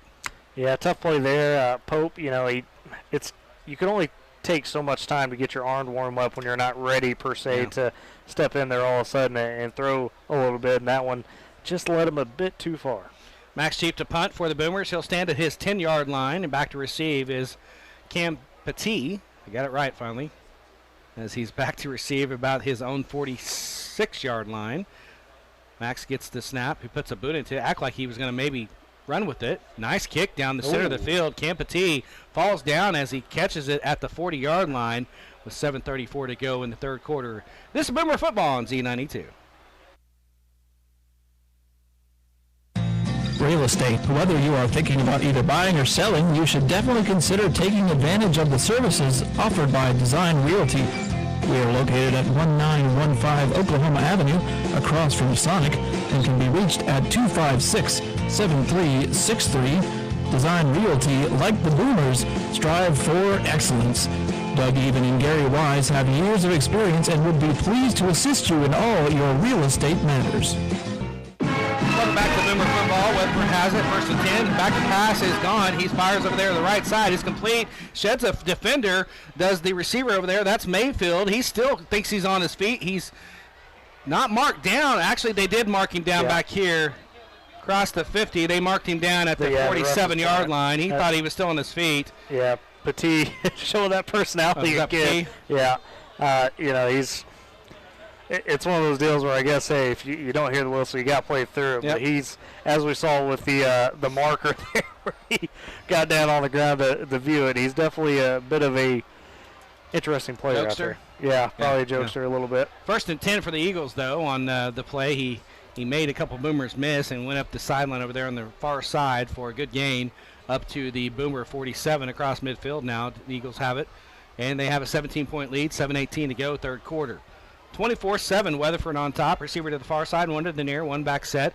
That's Hoffman in the Wildcat. He's going to call his own number around the right side. He's going to be tackled at the line of scrimmage for no gain.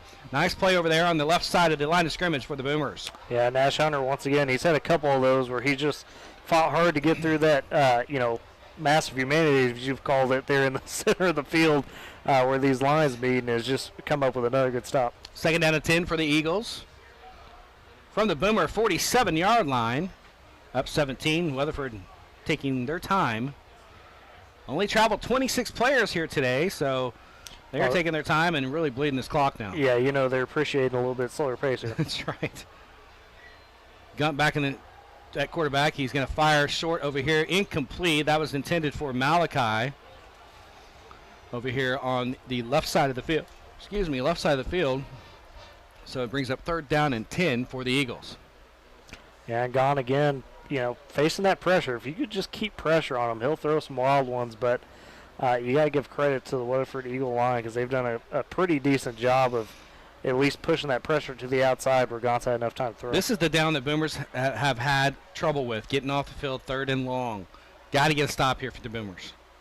Receivers to the far side, one to the near, one back set on the left shoulder of Gaunt in the shotgun. Snap is low. He retrieves it. Now he's under pressure. He's rolling over here to his left. Still under pressure. He's going to get sacked way back here at the 35-yard line of the Eagles territory.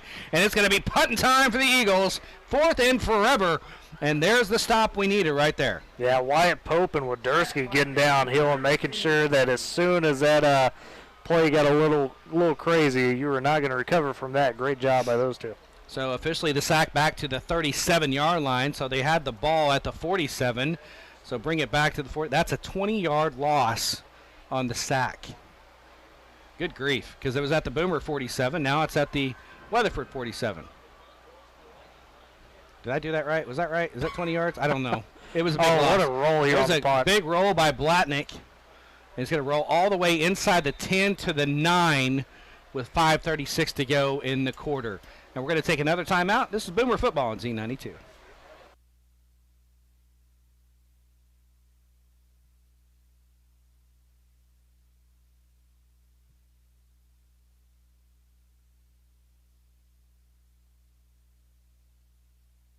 I guess we'll keep it right here. We won't go to break. We'll stay right here with the ball game. 5:36 to go, third quarter. 24-7, Boomers trail, and they have the ball at their own 9-yard line. And another punt that Blatnick gets just a incredible roll. Yeah, I mean, that was one of those that the Boomers, said, hey, leave that alone. And unfortunately for them, it took a good hook and rolled all the way back inside the 10. Wyatt Pope in the shotgun, 2 receivers to the far side, 2 to the near. Gets a shotgun snap. He's going to back to pass. He throws short. It's going to be tipped at the line of scrimmage and almost intercepted once again. It falls to the ground harmlessly, thank goodness. The pass was intended to Aaron Friday, and it'll be 2nd down and 10 for the Boomers. Yeah, it's just a tough night at the line of scrimmage. I mean, there's no push either way right now, pretty much. It's a stalemate, and unfortunately that has led for the Boomers to just not really having many opportunities to get anything going. And that's what Coach Lucian said on the coaches' show, too. They're big up front. Minus Ethan Downs, they're still a big unit. Yeah, no doubt. 3 receivers go to the far side, 1 to the near, 1 back set. Nash Hunter over there on the left shoulder of Wyatt Pope. Gets a snap. He rolls to his left. Actually, that's Sam Cheap. He fires. It's complete to a Boomer. Across the 10, 15, and he's going to be down at the 20-yard line. Did the ball come out again? I think it did. And it did. It's fumbled. Boomers just gave the ball over again. I think. Oh, boy. Is that their fifth or sixth turnover of the game here? That was Chavez, and Chavez made a good move. Cut upfield, got past the first down marker, but unfortunately, Brock, as he was getting kind of, rolled down there, I couldn't tell which Eagle got it. Yeah, got in and got the hand on the ball, and just the classic rip move. You get the hand on, you just rip it out of there, and that results in another turnover. 5:21 to go third quarter. Weatherford has it. 1st and 10 at the Boomer 20-yard line. Defense called up on again. 2 backs in the backfield. Gaunt under center. Gets a snap. He's going to hand it off to Malachi on the right side. He's going to be met at the line of scrimmage. Puts his head down. Driving his feet. Almost got 5 yards, I think they gave him. That's going to be 2nd down and 5. That was just all Malachi. Yeah, that's what he does. I mean, we talked about it at the top of the show, how Sam Hoffman, the power runner, Malachi himself, a little bit more of a speedster, but when he gets his feet moving, he could still pull a couple guys with him. Malachi Johnson, I was down at field level watching them warm up. He is a big boy. He really is, and he's only a junior. So is Hoffman. Scary stuff. Hoffman and Malachi will be back next year for this Eagle team. 2nd down and 6. They officially gave him 4 yards at the Boomer 16. Receiver to the far side, 1 to the near, 1 back set. That's Hoffman. Gaunt goes under center, gets a snap. It's going to be sweep to the left side. That's Hoffman. Makes 1 man miss, but he's not going to make another host of Boomers miss him right there at the 15. He's going to be smothered right there for maybe a 1-yard gain. Bring up a 3rd down and 5 for the Eagles. Hey, at least this Boomer defense, once again, showing some tough fight. They've been put in some rough situations this game, but, to their credit, they've done, I haven't seen a play where it's been easy for Weatherford. 3rd down and 5 upcoming for the Eagles. 4:08 to go in the third quarter. Weatherford on top, 24-7. Brock Campbell, Tyler Riggs, Boomer Stadium here. First home game of the year, senior night as well. Receiver to the far side, 1 to the near, 1 back set. That's Hoffman. Gaunt under center, gets a snap. He's going to hand it to Hoffman off right tackle. Goes around the right side, falls forward close to the 10. He's probably about 2 yards short of the first down, so 4th down and 2 upcoming for the Eagles. Another good stop for the Boomers. We'll see if the Eagles decide to go for it. And it looks like they might here, which honestly, I can't blame them. You're trying to, hit that what you might feel like is the finishing move. And I know exactly what they're running. They got 2 backs in the backfield, Gaunt under center. Actually going to try and draw the Boomers offside first. And there's the timeout for Coach Roof. So with 3:11 to go in the third quarter, we're going to take our final timeout of the third quarter. This is Boomer Football on Z92.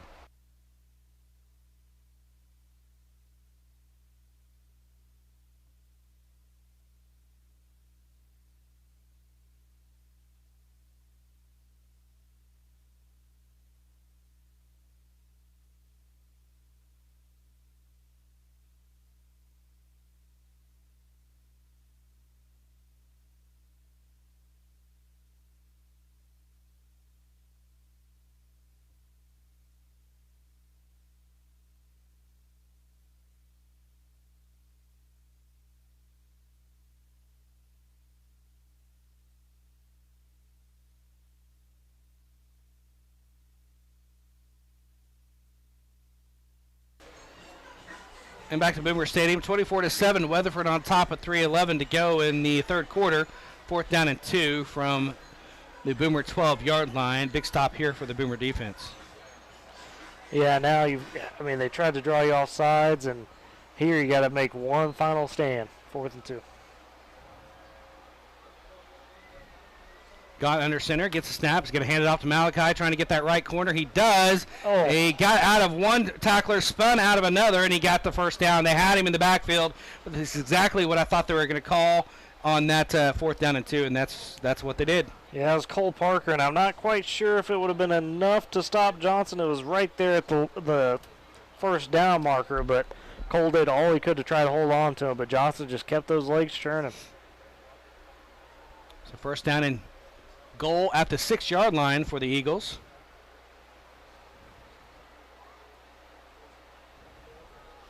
Gone under center. Gets a snap, sweep to the right side. That's Hoffman trying to get the corner. He does. That's going to be a touchdown, Weatherford. As actually, yep, there it is. Touchdown, Weatherford. 6-yard touchdown run. Sam Hoffman around the right side increases the lead to 30-7 with the point after attempt upcoming.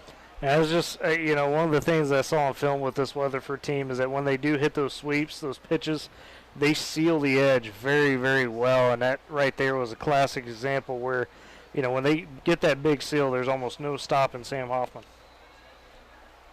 So Blatton again for the point after attempt to make it 31-7. Snap back, ball down, kick is on the way. It's high and long. It splits the uprights, and it's good. So with 2:41 to go in the 3rd quarter, Weatherford is on top 31-7 over the Boomers. This is Boomer Football on Z92.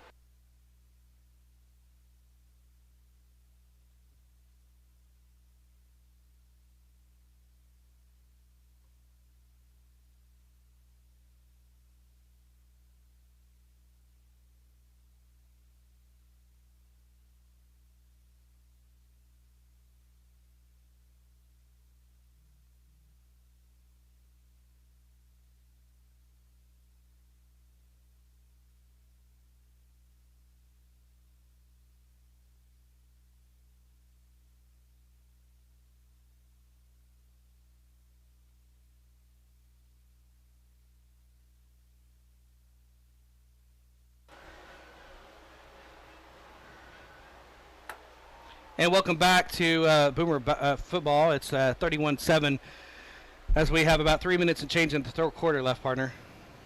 Yeah, the Boomers here, Brock, we got to find something, offensively. It's been tough sledding. Even with Ethan Downs out, you got to give the cap tip to this Weatherford Eagle defense because they have just been, even more aggressive knowing that they've had to kind of make up there for Mr. Downs. Zach Chavez has it across the 20, and he's going to fall forward to close to the 25-yard line. Be 1st and 10 for the Boomers at their own 24. Oh, flag on the play on this one, too. Yeah, Let's see. Back here. Maybe. Yeah, not even close to the play, actually. Yeah, that's going to be interesting to see what this one's called. Might be holding. It's going to be holding on the Boomers. So back them up 10 more yards from the 24. They're going to start once again inside their own 15. Boy, you can't have these type of penalties, right, to start a drive, especially when you're trying to make a comeback. But it's been one of those nights where, things haven't flowed well for them. But, hey, all it takes is one drive to get you going. We've seen crazier things from this Boomer team. I mean, that comeback in Clinton, that was just almost, a crazy one as well.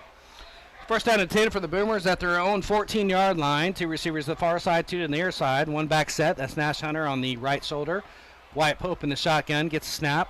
He's going to hand it off to Nash. He angles himself right back of the center field. Puts his head down. Runs over an Eagle. Gets to the 20-yard line. A 6-yard pickup. 2nd down and 4 upcoming for the Boomers.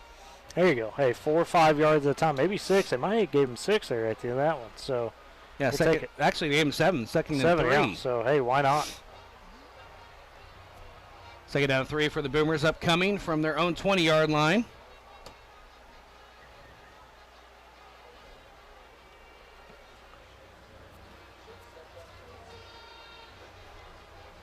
Wyatt Pope in the shotgun. Receiver goes in motion. That's cheap. He's going to misdirection handoff to, I think, Nash Hunter again. Gets across the 20, falls forward to the 22. He's probably about a yard shy of the 1st down, so 3rd down and 1. See what Coach Luchin dials up here on 3rd and 1. I know it's probably sounded a bit risky based on how the passing game's been tonight, but maybe you take a shot here. You get them thinking, hey, you're going to go inside. 3rd and 1, I'm getting the 1st down. Actually, 3rd and, say 2, but it's a short 2. I'm going to call it 1. 2 receivers to the far side, 2 to the near side, 1 back set. Nash Hunter over there on the left shoulder, gets a snap, hands it off to Nash Hunter. Big hole, cuts it back across the green on the left side, gets to the 25, and that's a first down for the Boomers. Boy, Nash lowered his head there on Jaden Mentor, the guy that's currently replacing Ethan Downs tonight, and that was a nasty collision for that first down. So first down and 10 for the Boomers, 1:14 and counting in the third quarter. Boomers trail 31-7. Eagles by 24. Three receivers to the far side, one to the near, one back set, flanked on the right shoulder of Wyatt Pope in the shotgun. He's back to pass. He's looking. He's going to fire deep over here on the right side. Help coming. And there's no flag. You got to be kidding me. Max the Eagle Cheap is looking around for that was on top of Max Cheap. They intertwined their legs, and there's no flag called. Well, I'm surprised. It doesn't have to be the intentional pass interference, but at least maybe the 5-yard incidental, because they called the same thing when Laird and Mayfield got collided in the end zone, so I'm kind of surprised that you're not going to give the same call here on a similar situation. So, yeah, it's going to fall on deaf ears. It's going to bring up second down and 10 for the Boomers at their own 25. Three receivers to the near side, one to the far side, one back set, flanked on the right shoulder of Wyatt Pope in the shotgun. He gets a snap. He's going to roll.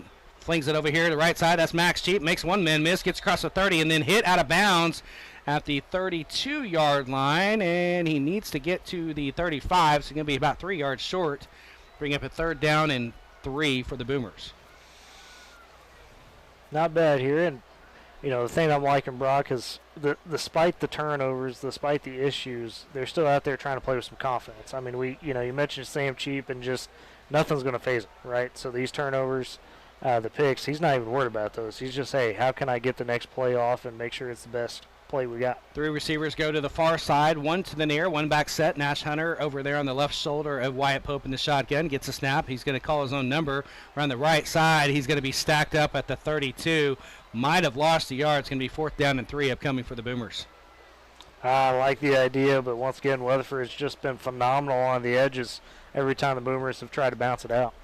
So fourth down and 3 for Woodward. Let's see what Coach Luchin wants to do. He's going to punt the ball. Yep. Smart play here. 26 seconds to go and counting in the third quarter.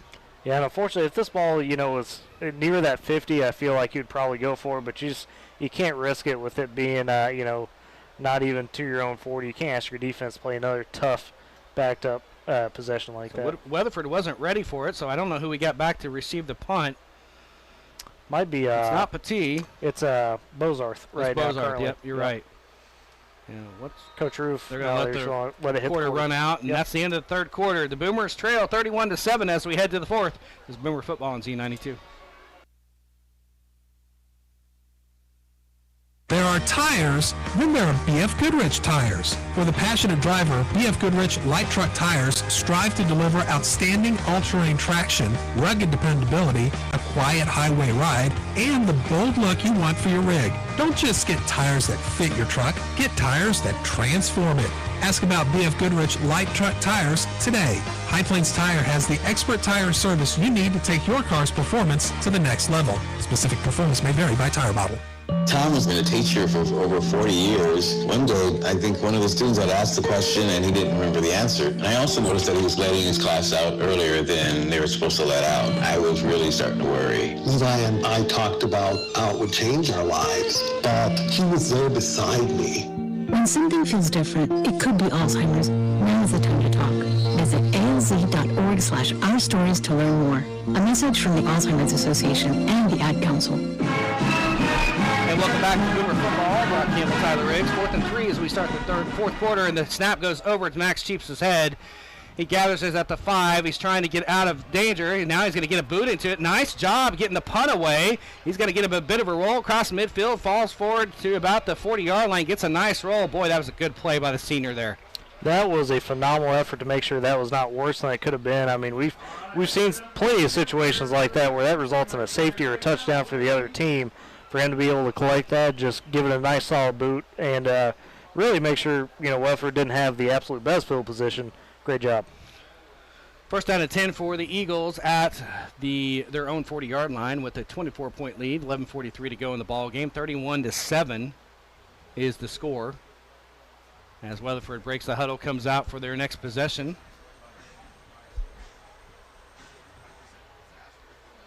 Pretty much going to bleed the clock at this point, up 24.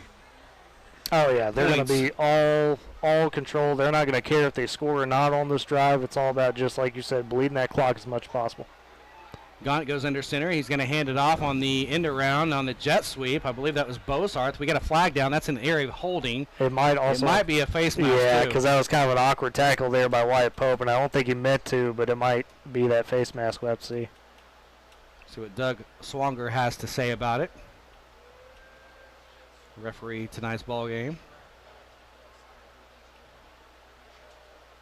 It's going to be a personal foul face mask against the Boomers.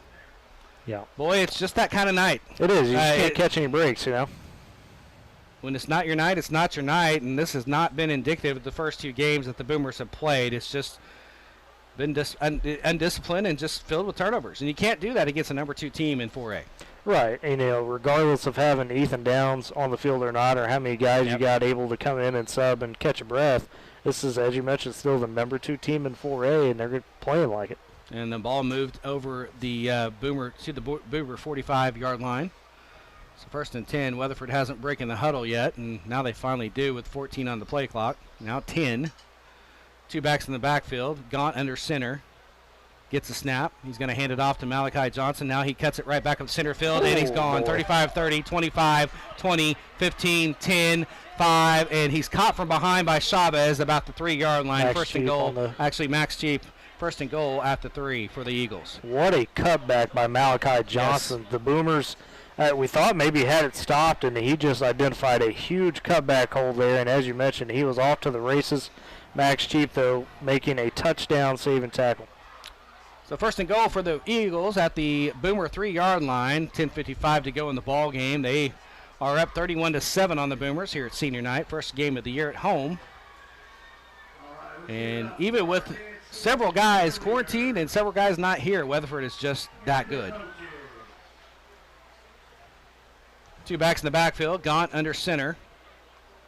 I can guess this is going to the strong side over there. Nope, he's going to hand it off to Malachi Johnson. He's going to cut back up the center of the field, falls forward into the end zone. Touchdown, 3-yard plunge. Another cutback lane again for Malachi Johnson, and Weatherford's on the board again. It's just smash mouth football at this point for the Eagles. And, I mean, the Boomers, man, doing all they can. But, you know, you mentioned it, about halftime, start of the 3rd quarter there, the size on this Weatherford team. Despite not having Downs, you know, they've still got plenty of size along this offensive line. It's something we talked with Coach Luchenbaum, the coaches show. You know, this is the type of looks you need to see if you're going to be able to go play McGinnis and Carl Albert and the Piedmonts of the world.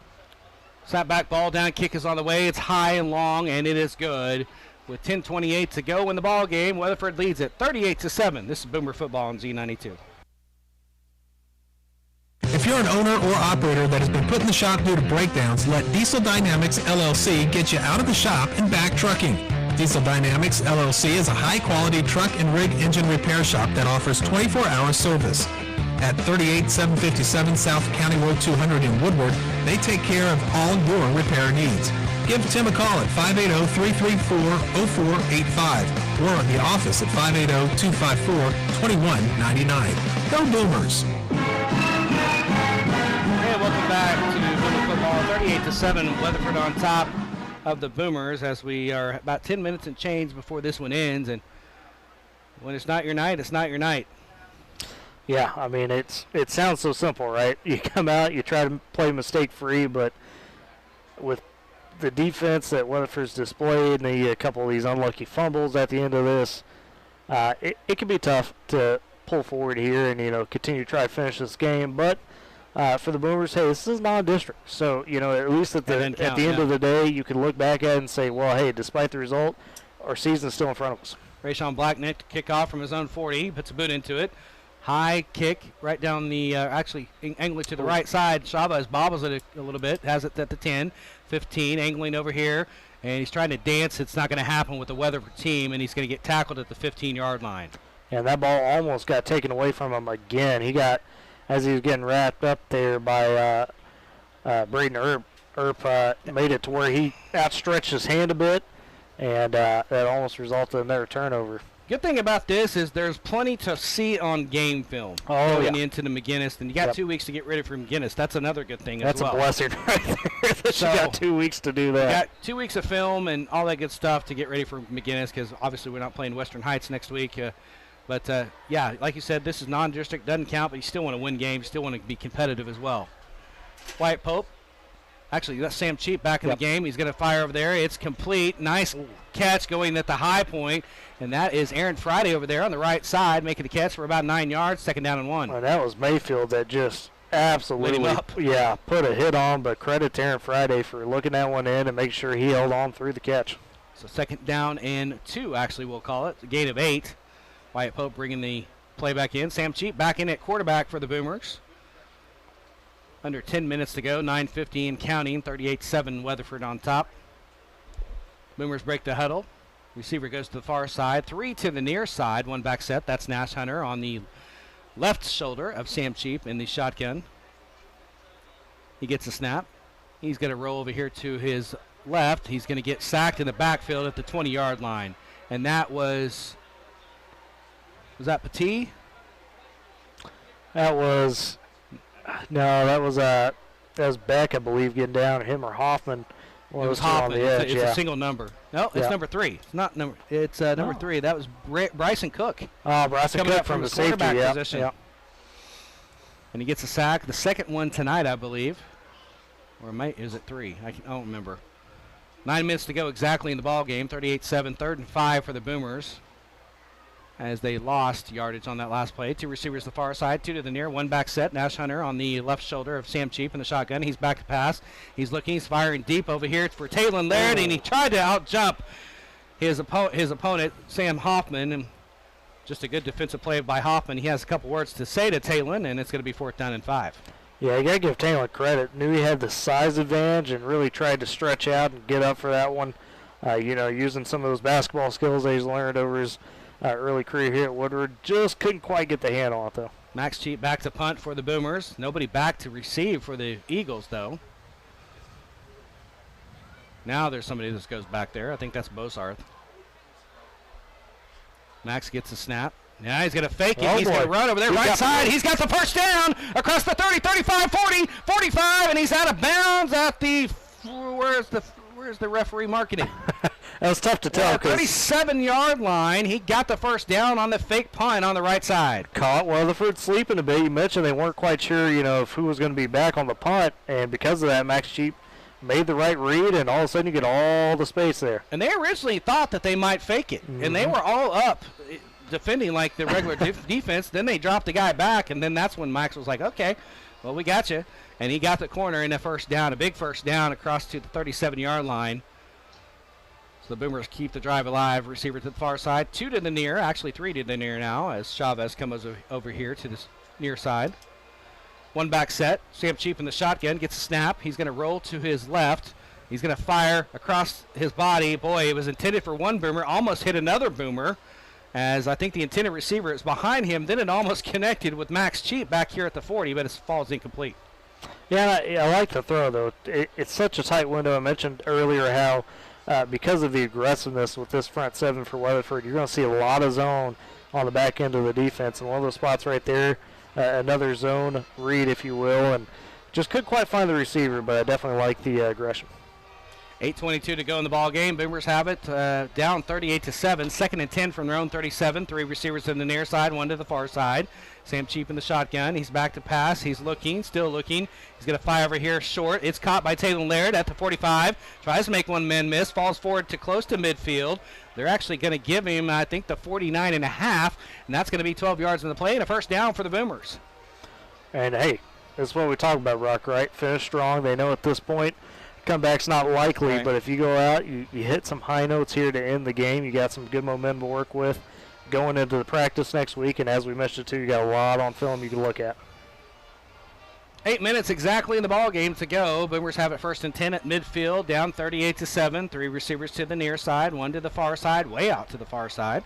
1 back set on the right shoulder of Sam Cheap in the shotgun. Gets a snap. He's back to pass. Now he's going to throw the jailbreak screen to Taylor Laird. Caught 45, across the 40. He's going to be rolling to about the 38-yard line. The jailbreak screen, I think that's another first down for the Boomers. If it's not, it's going to be 2nd and 1. That's where they're going to mark him, 2nd and 1 at the 39. Actually, nope. They're going to fake me out. They're going to give him the first down. 10 yards on the pickup. First down, Boomers. Like the little jailbreak screen. That's something we haven't quite seen a lot of in this offense. We've seen some of the swing routes, stuff of that nature, but sometimes those little screens could definitely work out. Now they're going to measure. So how are they going to do this? The sticks have already moved. Yeah, they were both kind of looking across each other saying, well, hold on here. I got this. The other guy had this, so we'll see how this turns out. So the sticks have already moved. I don't know how they're going to measure this one, partner. Well, we're going to get the coaches involved. It's going to be a whole conference here to figure out how to go about it. The only people that aren't on the field, we're not on the field, so maybe we need to join. Seems like the party is out there. I'll tell you what, while we have the conference, we're going to take our final 30-second timeout of the fourth quarter. You're listening to Boomer Football on Z92.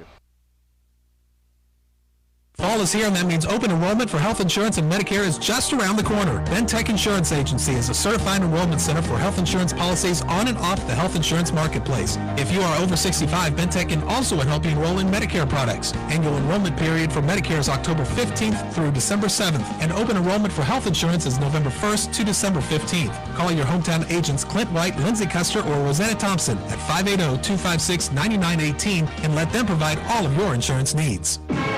Now we understand what happened. Weatherford took a timeout. Well, here you go. So it was not it was a weird timeout on the field, I guess. I don't know. He motioned to himself like he was going to call a timeout. He didn't go over here with both arms to call timeout. So yeah, you're right. But yeah, he motioned a measurement.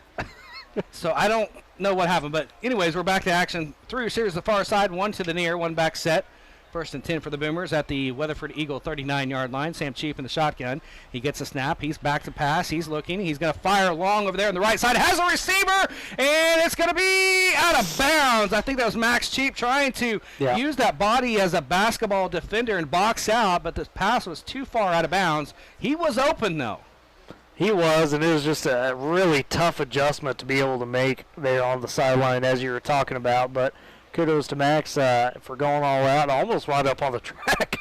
But it's funny to watch him play football because he uses his body like he does when he rebounds for the Boomers on the basketball court. It's exactly picture perfect what he does, and he tries to box out the opponent.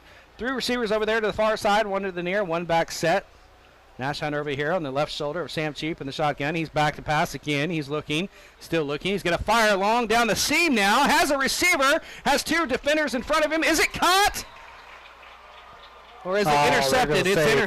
Oh, no. I think incomplete. Oh, there was an extra shove there. And the referee didn't see it because he was bringing the ball back in. Yeah, there was. And Sam Cheap, did you see what Sam did? He ran down the field made sure Max was okay. Brotherly love right there. Well, not only that, but making sure that he doesn't turn around and mouth back to Bozarth. That's true. Because Bozarth was kind of, jawing after the shove. I think that's what Coach Lucian is saying. The referee was bringing the ball in, and he missed a chance to get an unsportsmanlike contact. He is still yelling at the back judge. Yeah, I don't blame him. He is giving him all he wants.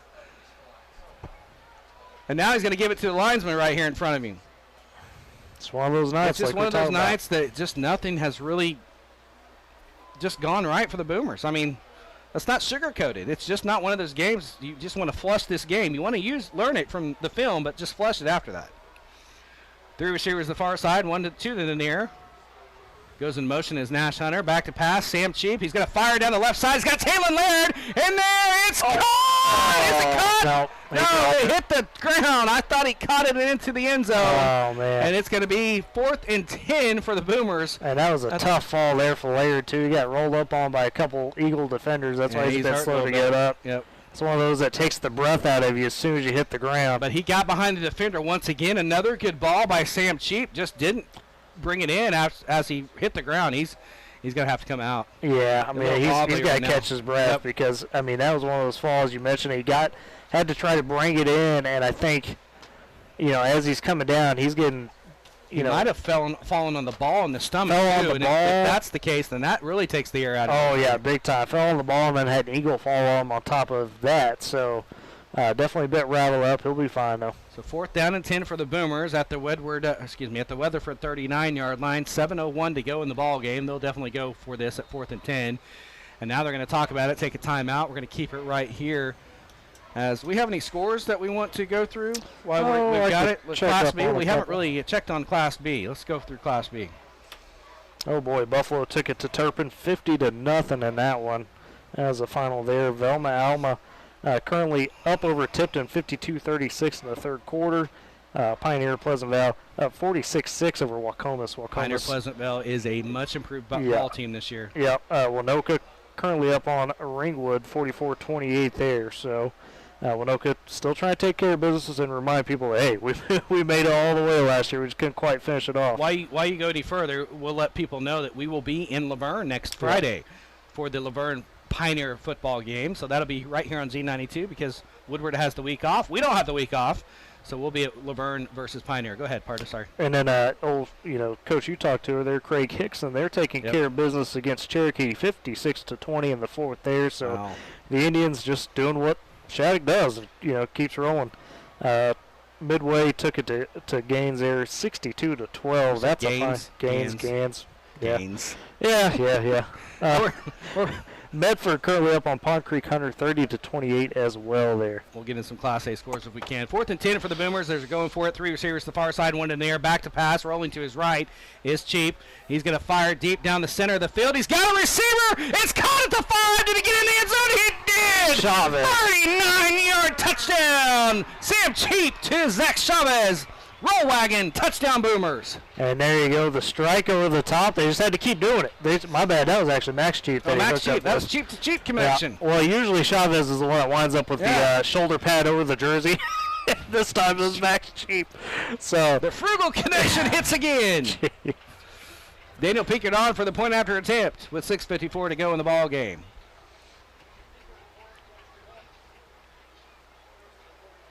Step back, ball down, kick is on the way. It's high and long, and it is good. With 6:54 to go in the ball game, 38-14. Weatherford is still on top, but good response to get another score here. Great ball from Sam Cheap to his brother. They've done that once or twice in their career. Yeah, you practice that in the backyard, and all that. But the question is here for, Coach Luchin, do you try the onside or just, you kick it away and say, hey, let's go ahead and get another defensive possession? I don't want to say either way because he watches this after the ball games, and I don't want to say the wrong thing, and he gets into me on Wednesday. I don't know. I think you kick it away. It's 6:54 to go in the ball game, but maybe you try to do it onside and get a chippy to get this one within 17. Hey, Dakota, did you by chance? Yeah, Dakota, sorry. Hear down there if we're doing onside or we're just kicking it off here? Hey, that's a good question. What would you do? If I was me, I'd get an onside kick, recover it, take that ball down the field, get a touchdown, another onside kick, repeat it. Of course you would. We have to do that. The aggressive style there from Dakota. The aggressive stylings of Dakota Wagner right there. Yeah. So Daniel Pinkert in to kick off. And it looks like we're not going to be onsiding. It's just going to be a regular. Weatherford thought we were going to. They got the hands team out there. Of course, you got 26 players. Everybody's the hands teams at this point. Still directing some traffic. Boy, he doesn't know where to go. Yeah. Daniel Pinkert to kick off from his own 40. And he will kick it deep. No, he's not. He's going to pooch it. It's going to be a live ball. It is falling apart. The Boomers have it at the 42-yard line. 1st and 10 for the Boomers at the Weatherford 42. And Dakota, you called it. Dakota. He's celebrating down there. And you called it. Quit celebrating. Report. Hey, that was pretty nice, I'm always right. That's the story. I'm the best there is, no doubt about it. Oh, gosh. There it was. There you go. Humble Dakota and Wagner down on the sidelines for us. Oh, boy. Love Dakota Wagner, Boomer TV, and we're loving the partnership with Boomer TV so far this year. So I've seen pro golfers not have as good of a chip shot as that was by Daniel Pinkert right there back in the day. That's a spin on it. So the Boomers have it 1st and 10 at the Weatherford 42. Back to pass to Sam Cheap. He's going to fire over there short. It is knocked down. And thank God it was knocked down by Cam Petit because he could have really broke on that again and took it to the house. It's going to be 2nd and 10 for the Boomers. Yeah, he's trying to go back to Max Cheap with Sam, and it just one of those that settled on him a little bit. So second down and 10 for the Boomers at the Weatherford 42-yard line. 38-14, 6:37 to go in the game. Wyatt Prope brings the play in from the sideline. Taylor Laird is still out. I don't see him out there, so hopefully he's getting some attention. Hopefully it's nothing too serious. 3 receivers to the far side, 1 to the near, 1 back set. Sam Cheap gets a snap, shotgun snap, fires across the middle on the skinny post, and it's good. It's caught. That was Taylor Laird. That was Taylor Laird back in. I'm sorry. I apologize. He snuck back out there on us. He did. He get it for about an 8-yard gain. Brings up a 3rd down and 2 upcoming for the Boomers. Actually, we're going to have a timeout. What's the timeout? Are they going to measure? Yeah, it might be close enough. They're going to talk about it for a second. Yeah, it's almost 9 yards. I'm seeing where the sticks are. The stick is kind of, okay, yeah, they're going to measure. The stick where they mark the ball is not on the point of the other chain, which is supposed to be. So that's what's screwing me up. So they are going to measure this. Nice little skinny post route there by Laird, too, over here. And a good connection by Sam Cheap. They stretch the chains, put the chain down, and it's going to be just short. A couple chain links. So we'll be 3rd down in inches upcoming for the Boomers with 6:23 to go in the ball game. 38-14, Weatherford on top. Yeah, and here, maybe you just pound it up the gut with Nash Hunter. I mean, he only need 1 yard, and he's been running hard all night. You got 2 shots at it, too. So 3rd down in inches. 3 receivers to the far side, 1 to the near, 1 back set. That is Hunter over there on the right shoulder of Sam Cheap in the shotgun. He gets a snap. He's going to roll over here to his right. He's going to look to pass. He fires across his body. It's out the hands and in the hands of Weatherford.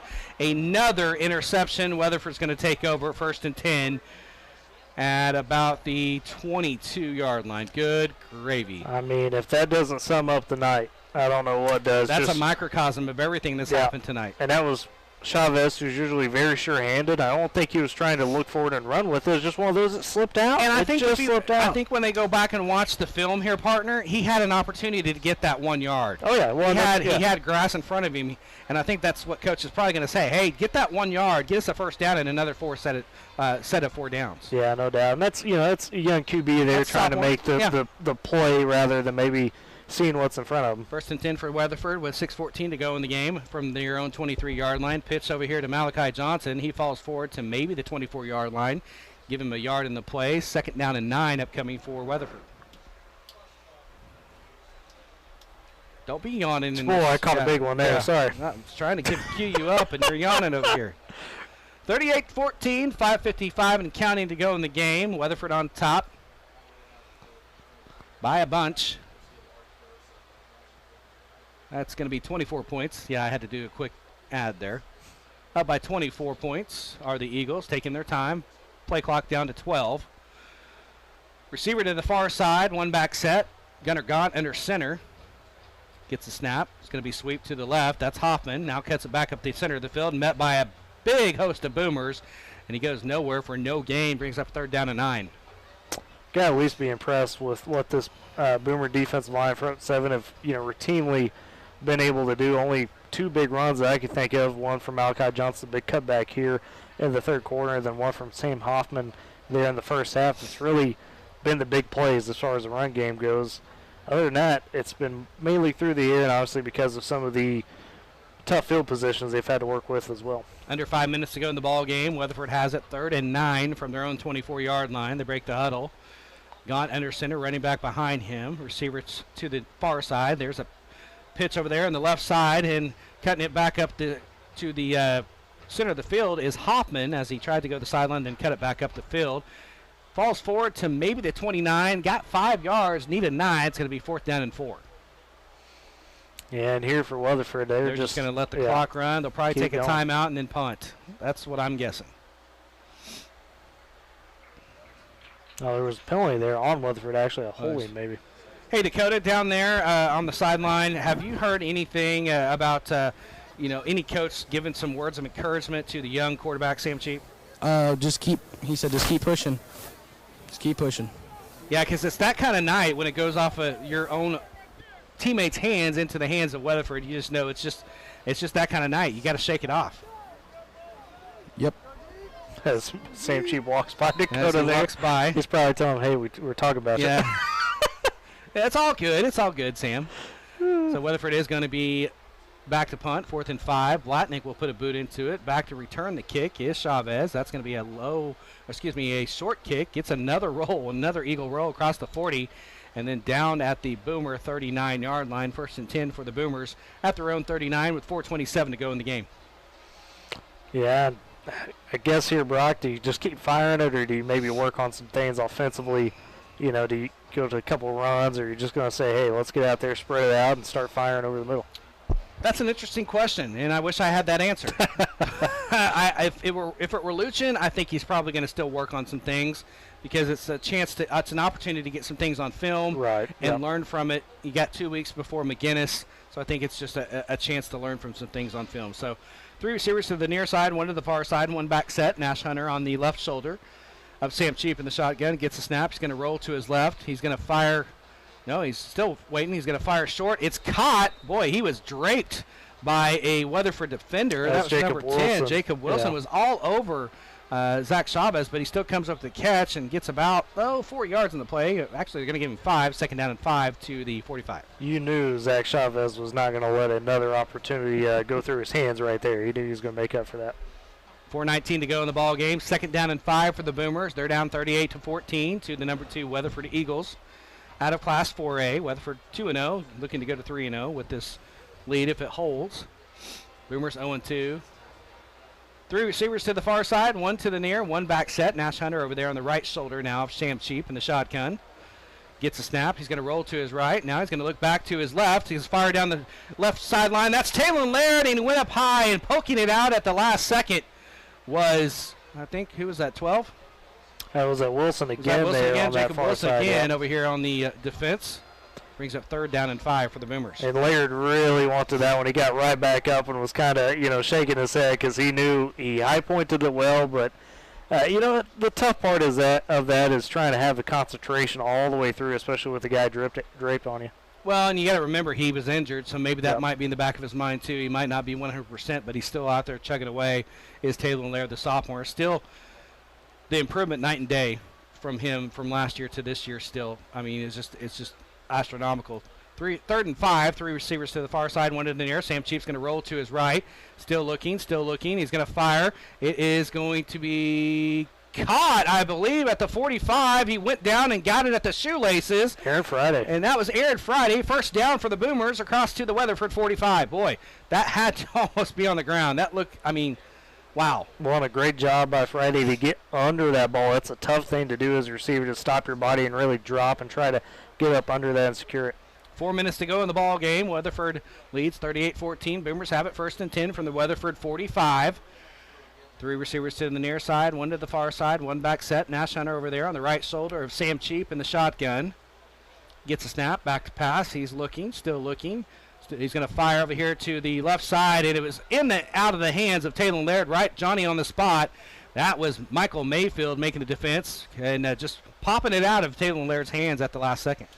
Yeah, Mayfield's definitely been all over the place defensively tonight, made some nice plays. Of course, him, Malachi Johnson, those guys. That secondary has definitely stepped up to the challenge. I think after that Kingfisher game, they were kind of told, hey, you guys are going to have to do better than that on the back end. And pretty much, El Reno wasn't quite at full strength, I don't think, when they played him, so they didn't get as tested as much, but they took care of business. That was a game they had to come back down 15 as well to Kingfisher. Yep. Yeah, that was an impressive comeback, too.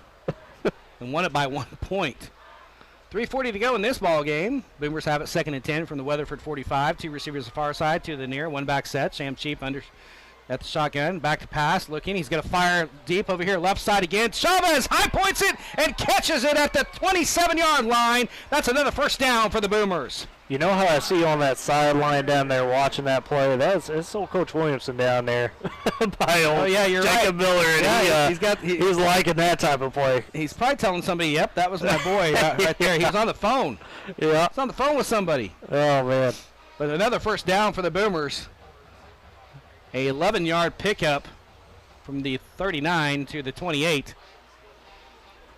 3 receivers to the far side, 1 to the near side, 1 back set. Nash Hunter is the back to pass to Sam Cheap. He's going to step up in the pocket. Now he's going to run with it. Gets across the 25, falls forward to the 24. Good instincts by the sophomore there, getting 4 yards and stepping up into the pocket. Yeah, I mean, to be able to see immediately that the pocket collapsed and just plant that foot and go forward. That's the type of read that, you talked about on the 3rd and 1 on that last possession. Hey, you saw the green grass. That's going to take it. Yeah. Right, and it comes in spurts. 2 receivers to the far side, 2 to the near, 1 back set. Now Hunter on the right shoulder of Sam Cheap in the shotgun. 2nd down and 6 for the Boomers. The Weatherford 25, back to pass, rolling to his right is Sam Cheap. Now he's going to pass over there. He's got a man in the flat. It's incomplete over his head. And I believe was that Jarrett Thomas? That was White Pope over there. It was White Pope. Okay, yeah. I can't see the 6. So it'll be 3rd down and 6 with 2:36 to go in the game. Yeah, that's a tough throw for Sam when you're already halfway to the ground getting wrapped up to be able to still deliver it accurately.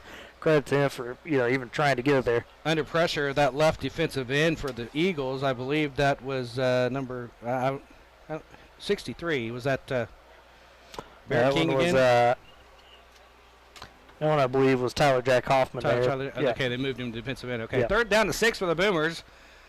2 receivers far side, 2 to the near. Back to pass in the shotgun is Sam Cheap. He's going to fire over there right side. He's got a receiver. He goes up for the ball, and it's knocked out of his hands at the last minute. Incomplete. 4th down and 6 upcoming for the Boomers with 2:29 to go in the game. That was Aaron Friday there, and he's not the tallest cat right now. He almost came down with it, partner. Yeah, he did. He tried to figure out a way to high point that one, but it's kind of one of those that died at the last second. Became a real tough one to high point. That's one that you needed to probably lead him a little bit more, and you might have had the flag right into the corner. Even just a little bit taller, right? Yeah. just a bit taller, because even though Friday's not there. Chavez or Taylor Laird. Oh, for sure. Not to say anything bad about Aaron, but he doesn't have the size of those 3. 4th and 6 for the Boomers. Sam Cheap back to pass. He's under pressure. He's going to step up in the pocket, throws short. It's caught. Now running for his life. And it's going to... he gets out of it! He might have the 1st down, and I think he is at the sticks. Woodward might have a 1st down at the 16-yard line. I think it does. I can't see who it was, but whoever it was made some really shifty moves. Yeah, it was Chavez. And it was Zach Chavez, and he got away from pressure. Boy, it's close. Yeah, they're going to have to measure that one, but... No, they're going to say 1st down and 10 for the Boomers at the Weatherford 17-yard line. Boy, you were looking down, checking something. I guess somebody was getting... My brother gave me a phone call when he knows I'm on air. It's, how family you missed it. The shimmy and the shake and everything over the right side. I thought he was going to be dead to rights, but Shabby just proved me wrong. 1st down and 10 for the Boomers at the 18. 3 receivers to the near side, 1 to the far side. Back to pass, and rolling to his left is Sam Cheap. He's going to fire across his body into the flat. It's caught right at the 5-yard line. 1st and goal for the Boomers at the 5. And he was falling down. He's falling backward. Had to reach behind his head a little bit. It was a really good catch by the junior. Yeah, great adjustment. As you mentioned, he's falling back down on top of that one. Really tough to adjust the body, but he did it just right. 1:49 to go in the game. Boomers 1st and goal at the Weatherford 6-yard line. Trying to push this one in and make this a little bit more respectable. 38-14 is the score. 1:37 and counting. Boomers trail. 3 receivers to the far side, 1 to the near, 1 back set. That's Nash Hunter on the left shoulder of Sam Cheap in the shotgun. He gets a snap. He's back to pass. He's looking. He's still looking. Has all the time in the world. He fires a dart into the end zone. Touchdown, Boomers, roll wagon. Max Cheap. Max Cheap, a 5-6-yard touchdown strike. Cheap to Cheap connection. The Boomers are back on the board. And just a great job there by Max to find the hole in the zone, and Sam just delivered a bullet straight into him. That was a straight bullet. I mean, he fired that between about 3 or 4 Weatherford Eagle defenders. That was just an impressive pass by the sophomore. And to kick the point after attempt, Daniel Pinkard. Still waiting. Snap back, ball down, kick is on the way. It's high and long, and it is good. With a minute 22 to go in the ball game. It's Weatherford 38, Woodward 21. And this is just the resolve we've seen already from this team this year to fight back and not give up. They were down 38-7 at one point, partner. Yeah, and unfortunately, I think what Coach Lucian was wanting to say, let's have that at the start of the game a bit more, which, of course, today we've highlighted just the picks and then the unfortunate fumbles and, all that kind of piles up and led to this point. But, I mean, nothing wrong with going out strong in this game, and all it is just getting that prep in like we talked about for Bishop McGinnis, who that's, they haven't lost a step from last year. McGinnis hasn't, so it's going to be a tough game. Coaches are going to tell the team afterward, they're going to say, we need to put 48 minutes together like we had in the fourth quarter, and we're going to beat a lot of clubs. And that's just the way, that's just that's the way it is. They're playing Boomer football, and this is what we've seen the first 2 weeks on that 26-21 loss to Clinton, that 22-16 loss to Bethany. Both 2 games you thought you could have won, and you had a chance in this one, but you got to take the positives out of these kind of games, and this is good film also to watch in the fourth quarter about things that worked and they didn't work maybe earlier in the game. Right.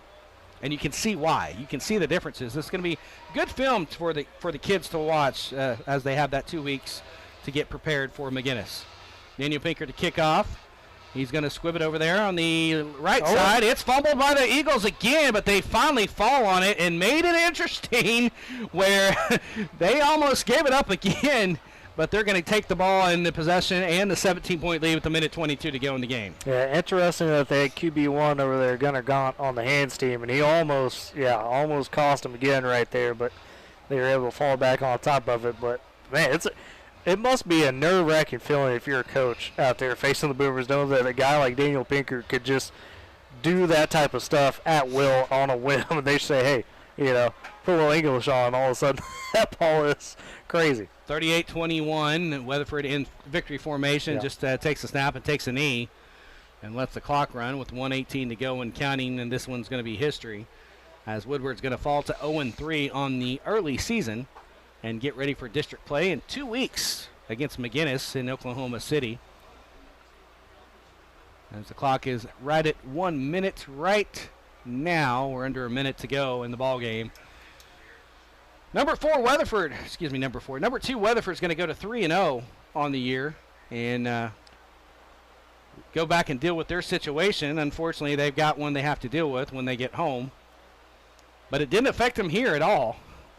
Well, the other guys stepped up. They said, hey, we're more than Ethan Downs, and that's kind of the sense that we got last year, too, about him is, Coach Roof, especially with Ryder, you're saying, hey, this guy's getting a bit overlooked.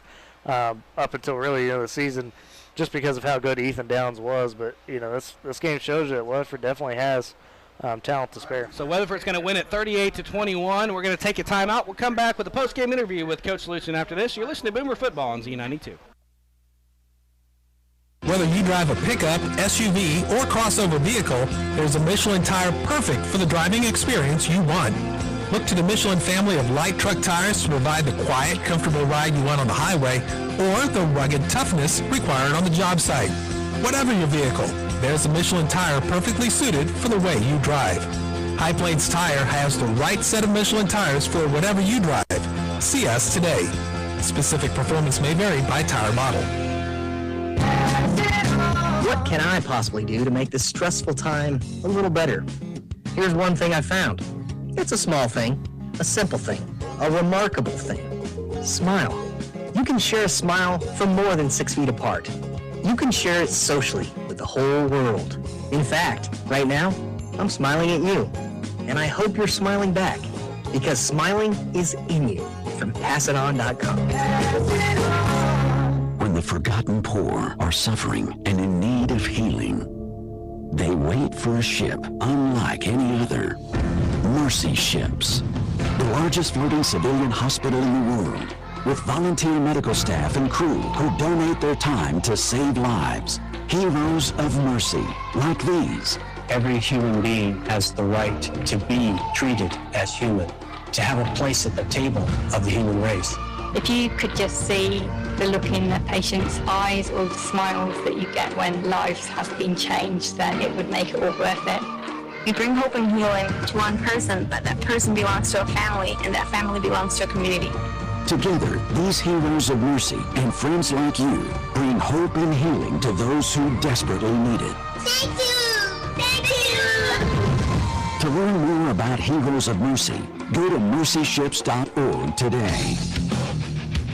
Hey, welcome back to Boomer Stadium. Brock Campbell, Tyler Riggs. Boomers lose it tonight, 38-21. Had a really good fourth quarter, but unfortunately falls short by 17. And the name of the game tonight is turnovers, partner. Yeah, similar to that Clinton game, it's just you look back and that's the most easy to identify spot is saying, hey, turnovers, guys. Obviously, there's going to be a few more things to work on, but it's just signs a little bit, unfortunately, of a young team. They're going to have some of those issues where some of those small things pop up. And we're going to go down to Dakota for the post-game interview with Coach Rick Lucien. Go ahead, Dakota. Nope. All right. No,